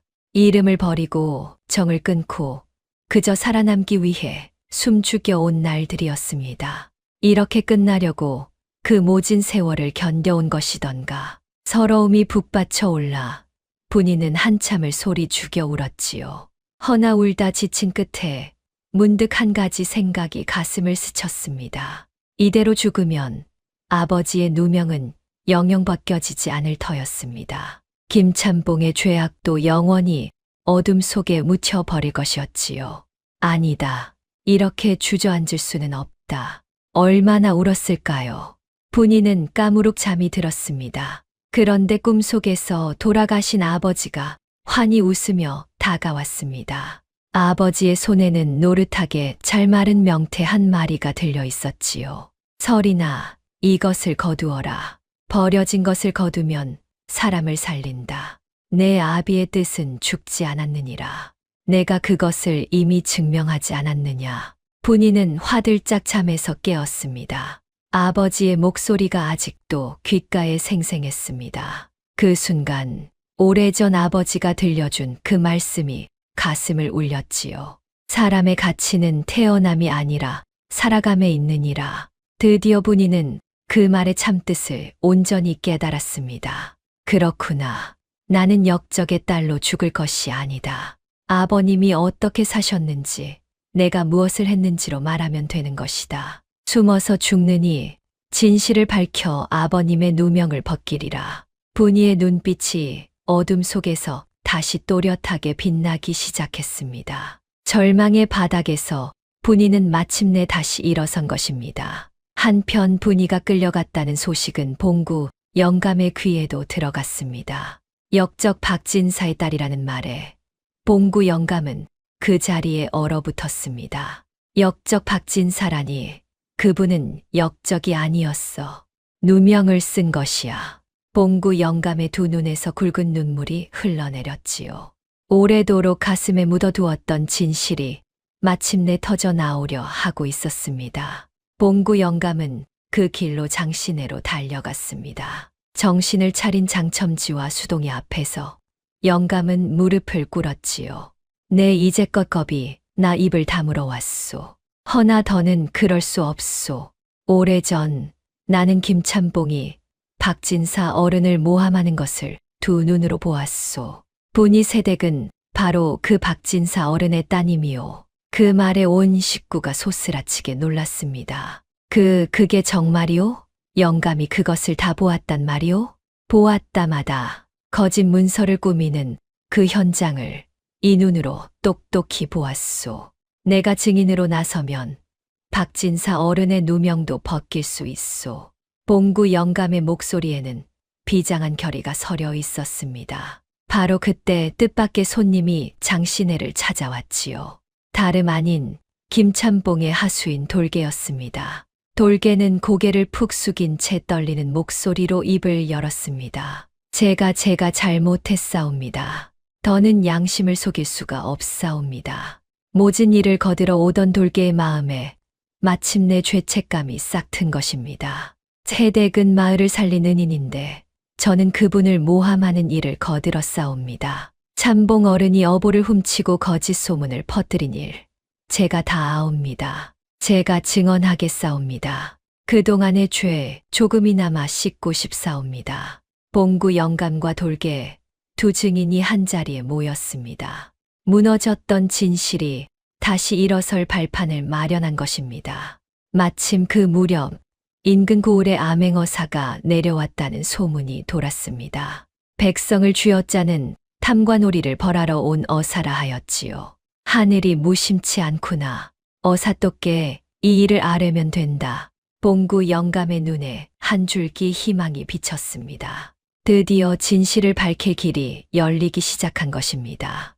봉구 영감과 돌개는 곧장 채비를 서둘렀습니다. 곰실댁과 수동이도 발벗고 나섰습니다. 어머니, 마을 사람들을 모아 주십시오. 함께 증언해 줄 사람들이 필요하옵니다. 정신을 차린 장첨지가 떨리는 손으로 곰실댁을 붙들었지요.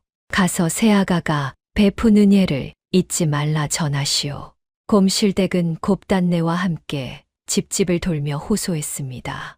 우리 며느리가 누명을 썼소. 그 아이가 마을에 베푼 은혜를 잊으셨소. 헛소문에 흔들리던 사람들도 곰실댁의 절절한 호소의 마음을 고쳐먹었습니다. 하긴 그 세댁이 그럴 사람이 아니지. 우리가 어찌 은인을 모른 척한단 말인가. 하나둘 분의를 위해 나서겠다는 사람들이 모여들기 시작했지요. 여러분, 이제 이야기는 마지막 고비를 향해 치닫고 있습니다. 옥에 갇힌 분이는 진실을 밝히기로 결심했고 두 증인이 일어섰습니다. 과연 분이는 아버지의 누명을 벗기고 제 목숨을 구할 수 있을까요? 원수 김참봉의 죄악은 백일하에 드러나게 될까요? 빼앗긴 아버지의 어보는 다시 분이의 품으로 돌아올 수 있을까요? 그 모든 것이 어사또 앞에서 판가름 날 참이었습니다. 드디어 그날이 밝았습니다. 인근 고을에 내려온 암행어사 이정헌이 노루목 관아에 출두한 것입니다. 백성을 쥐어짜는 탐관오리를 벌하러 온 어사였지요. 봉구 영감과 돌개 그리고 곰실대기 이끄는 마을 사람들이 관아로 몰려들었습니다. 어사또께 아를 일이 있사옵니다. 부디 억울한 사정을 들어주소서. 어사 이정헌은 그 소란을 듣고 마당으로 나왔습니다. 때마침 옥에 갇혀있던 분이도 마당으로 끌려 나왔지요. 오라에 묶인 분이의 얼굴은 헬쑥했으나 그 눈빛만은 형형하게 살아있었습니다. 그 곁에는 김참봉이 능글맞은 얼굴로 서 있었지요. 좋은 구경이라도 난 듯 마을 사람들이 관아 마당을 빼곡히 메웠습니다.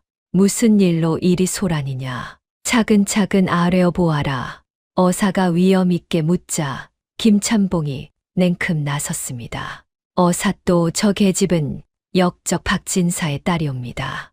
이름을 숨기고 양민 행세를 하며 마을을 어지럽힌 죄인이옵니다. 김참봉은 분이를 손가락질하며 의기양양하게 소리쳤지요.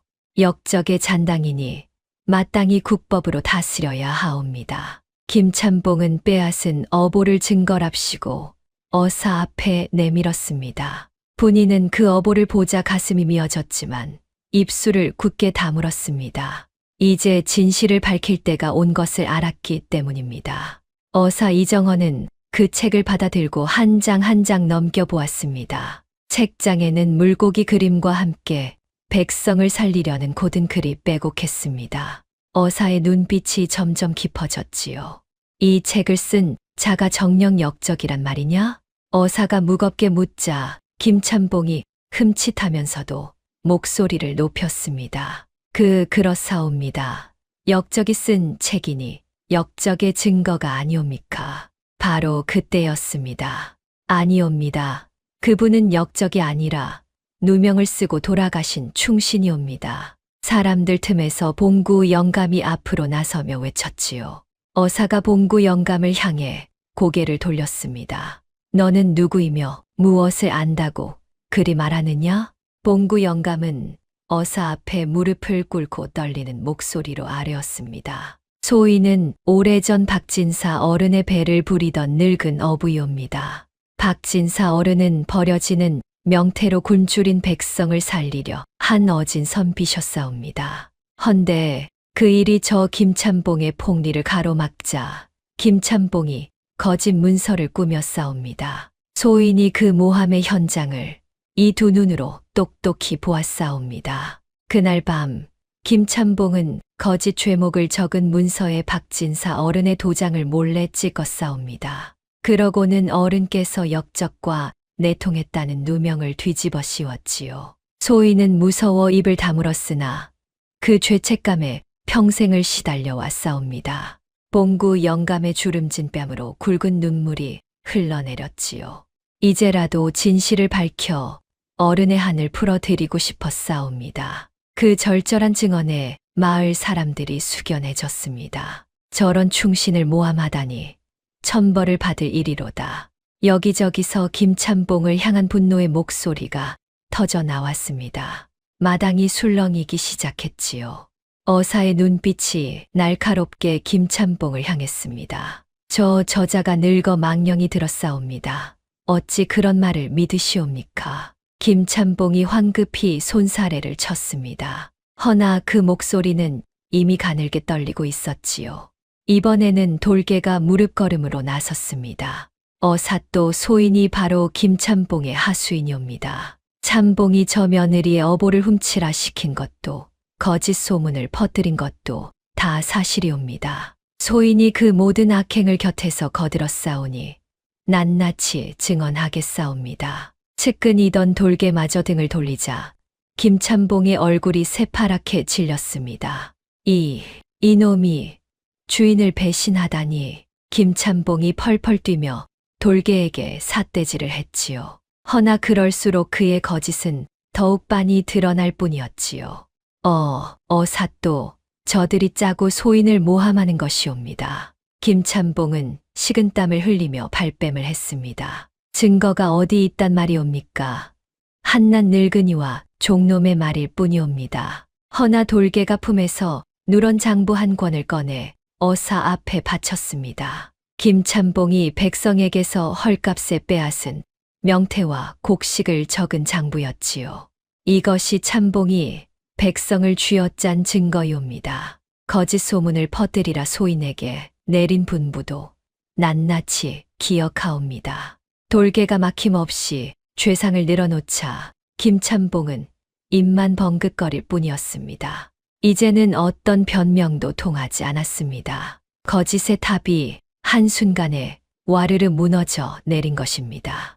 어사 이정헌이 자리에서 천천히 일어섰습니다. 그 위험에 온 마당이 물을 끼얹은 듯 조용해졌습니다. 내 이미 이 고을의 일을 살피러 내려온 길이다. 김참봉, 내가 곡식과 명태를 매점하여 백성을 쥐어짠 죄상은 이미 다 드러났느니라. 한데 그 위에 충신을 모함해 죽인 죄까지 더했으니 그 죄가 하늘에 닿았도다. 어사의 호령이 관아 마당을 쩌렁쩌렁 울렸지요. 김참봉은 그제야 다리가 풀려 그 자리에 주저앉고 말았습니다. 분이가 조용히 앞으로 나섰습니다. 어삿도 소인이 바로 박진사의 딸 박설인이옵니다. 분이는 품에서 낡은 벼루 하나를 꺼내 두 손으로 받쳐 올렸지요. 이것은 아버님이 평생 그를 갈던 벼루이옵니다. 어보와 이 벼루가 소인이 박진사의 핏줄임을 증명할 것이옵니다. 어사는 어보와 벼루를 나란히 살피더니 무겁게 고개를 끄덕였습니다. 이 책의 글과 그림은 결코 역적의 것이 아니다. 오로지 백성을 살리려는 어진 마음만이 담겨 있구나. 박진사는 역적이 아니라 억울하게 누명을 쓴 충신이 분명하도다. 그 말에 마을 사람들이 일제히 탄식을 쏟아냈습니다. 세상에, 그럼 저 며느리가 충신의 따님이었단 말인가. 우리가 헛소문에 놀아나 은인을 의심했구나. 부끄럽도다. 어제까지 손가락질하던 사람들이 이제는 제 잘못을 뉘우치며 고개를 숙였지요. 분이의 두 눈에서는 뜨거운 눈물이 흘러내렸습니다. 5해 동안 숨겨온 이름을 마침내 떳떳이 밝힌 것입니다.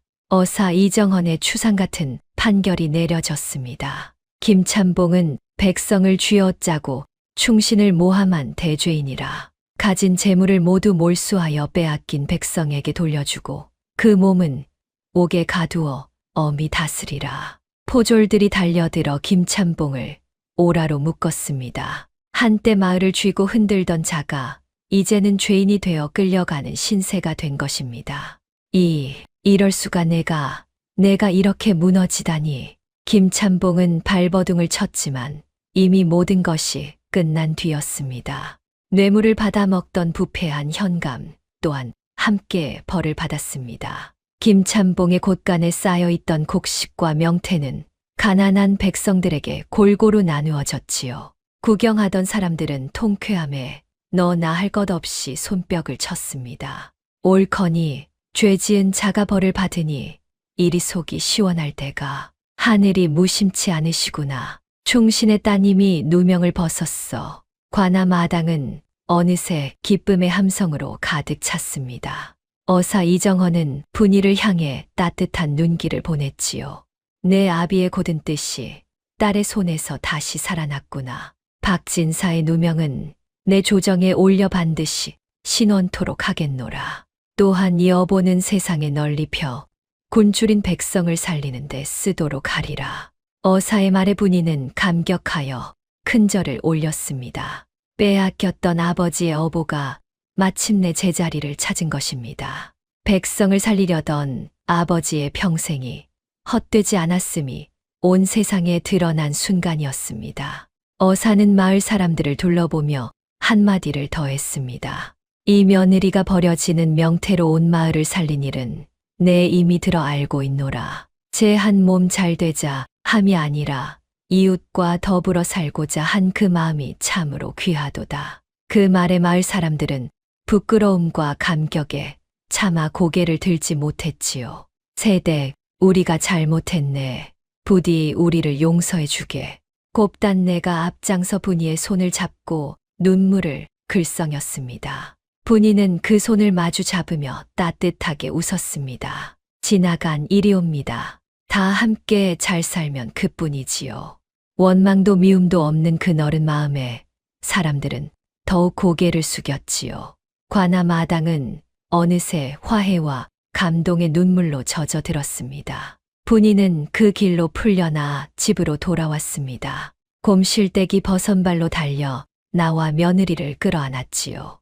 새아가, 아니 우리 설이나 고생했다. 정말 고생했다. 수동이도 아내의 손을 부여잡고 하염없이 눈물을 흘렸습니다. 병석에서 일어난 장첨지마저 마당에 나와 며느리를 반겼습니다. 세월이 흘러 노루목은 명태로 이름난 풍요로운 마을이 되었지요. 집집마다 빨랫줄에는 노릇한 북어가 줄줄이 걸렸지요. 한때 분이를 미쳤다. 손가락질하던 그 빨랫줄이었습니다. 이제는 온 마을이 그 빨랫줄에 명태를 널며 분이를 스승처럼 따랐습니다. 버려지던 명태가 마을의 가장 큰 보물이 된 것입니다. 마을 사람들은 분이를 만나면 누구나 깊이 고개를 숙였습니다. 미쳤다 비웃던 그 손가락질이 진심 어린 큰절로 바뀐 것입니다. 천대받던 떠돌이 며느리는 이제 온 고을이 우러르는 은인이 되었습니다. 잃어버렸던 이름 석자, 박서린도 다시 찾았지요. 분이는 빨랫줄에 걸린 명태를 올려다보며 가만히 미소 지었습니다. 아버님, 보고 계시옵니까? 태어남이 아니라 살아감으로 소녀도 제 값어치를 찾았사옵니다. 바람에 흔들리는 명태 사이로 아버지의 다정한 미소가 어리는 듯 했습니다. 사람의 가치는 어떤 집에 태어났느냐가 아니라 어떻게 살아가느냐에 있는 법입니다. 버려진 것을 보물로 바꾸고 죽은 진실을 다시 살린 한 며느리의 이야기였습니다. 다음 영상을 빠르게 만나보시려면 구독과 좋아요를 눌러주세요. 별이 아담의 더 재미있는 영상들도 함께 해주세요. 지금 어디에서 듣고 계신지 댓글로 남겨주시면 계시는 곳에 행복과 재물운을 가득 보내드리겠습니다. 감사합니다.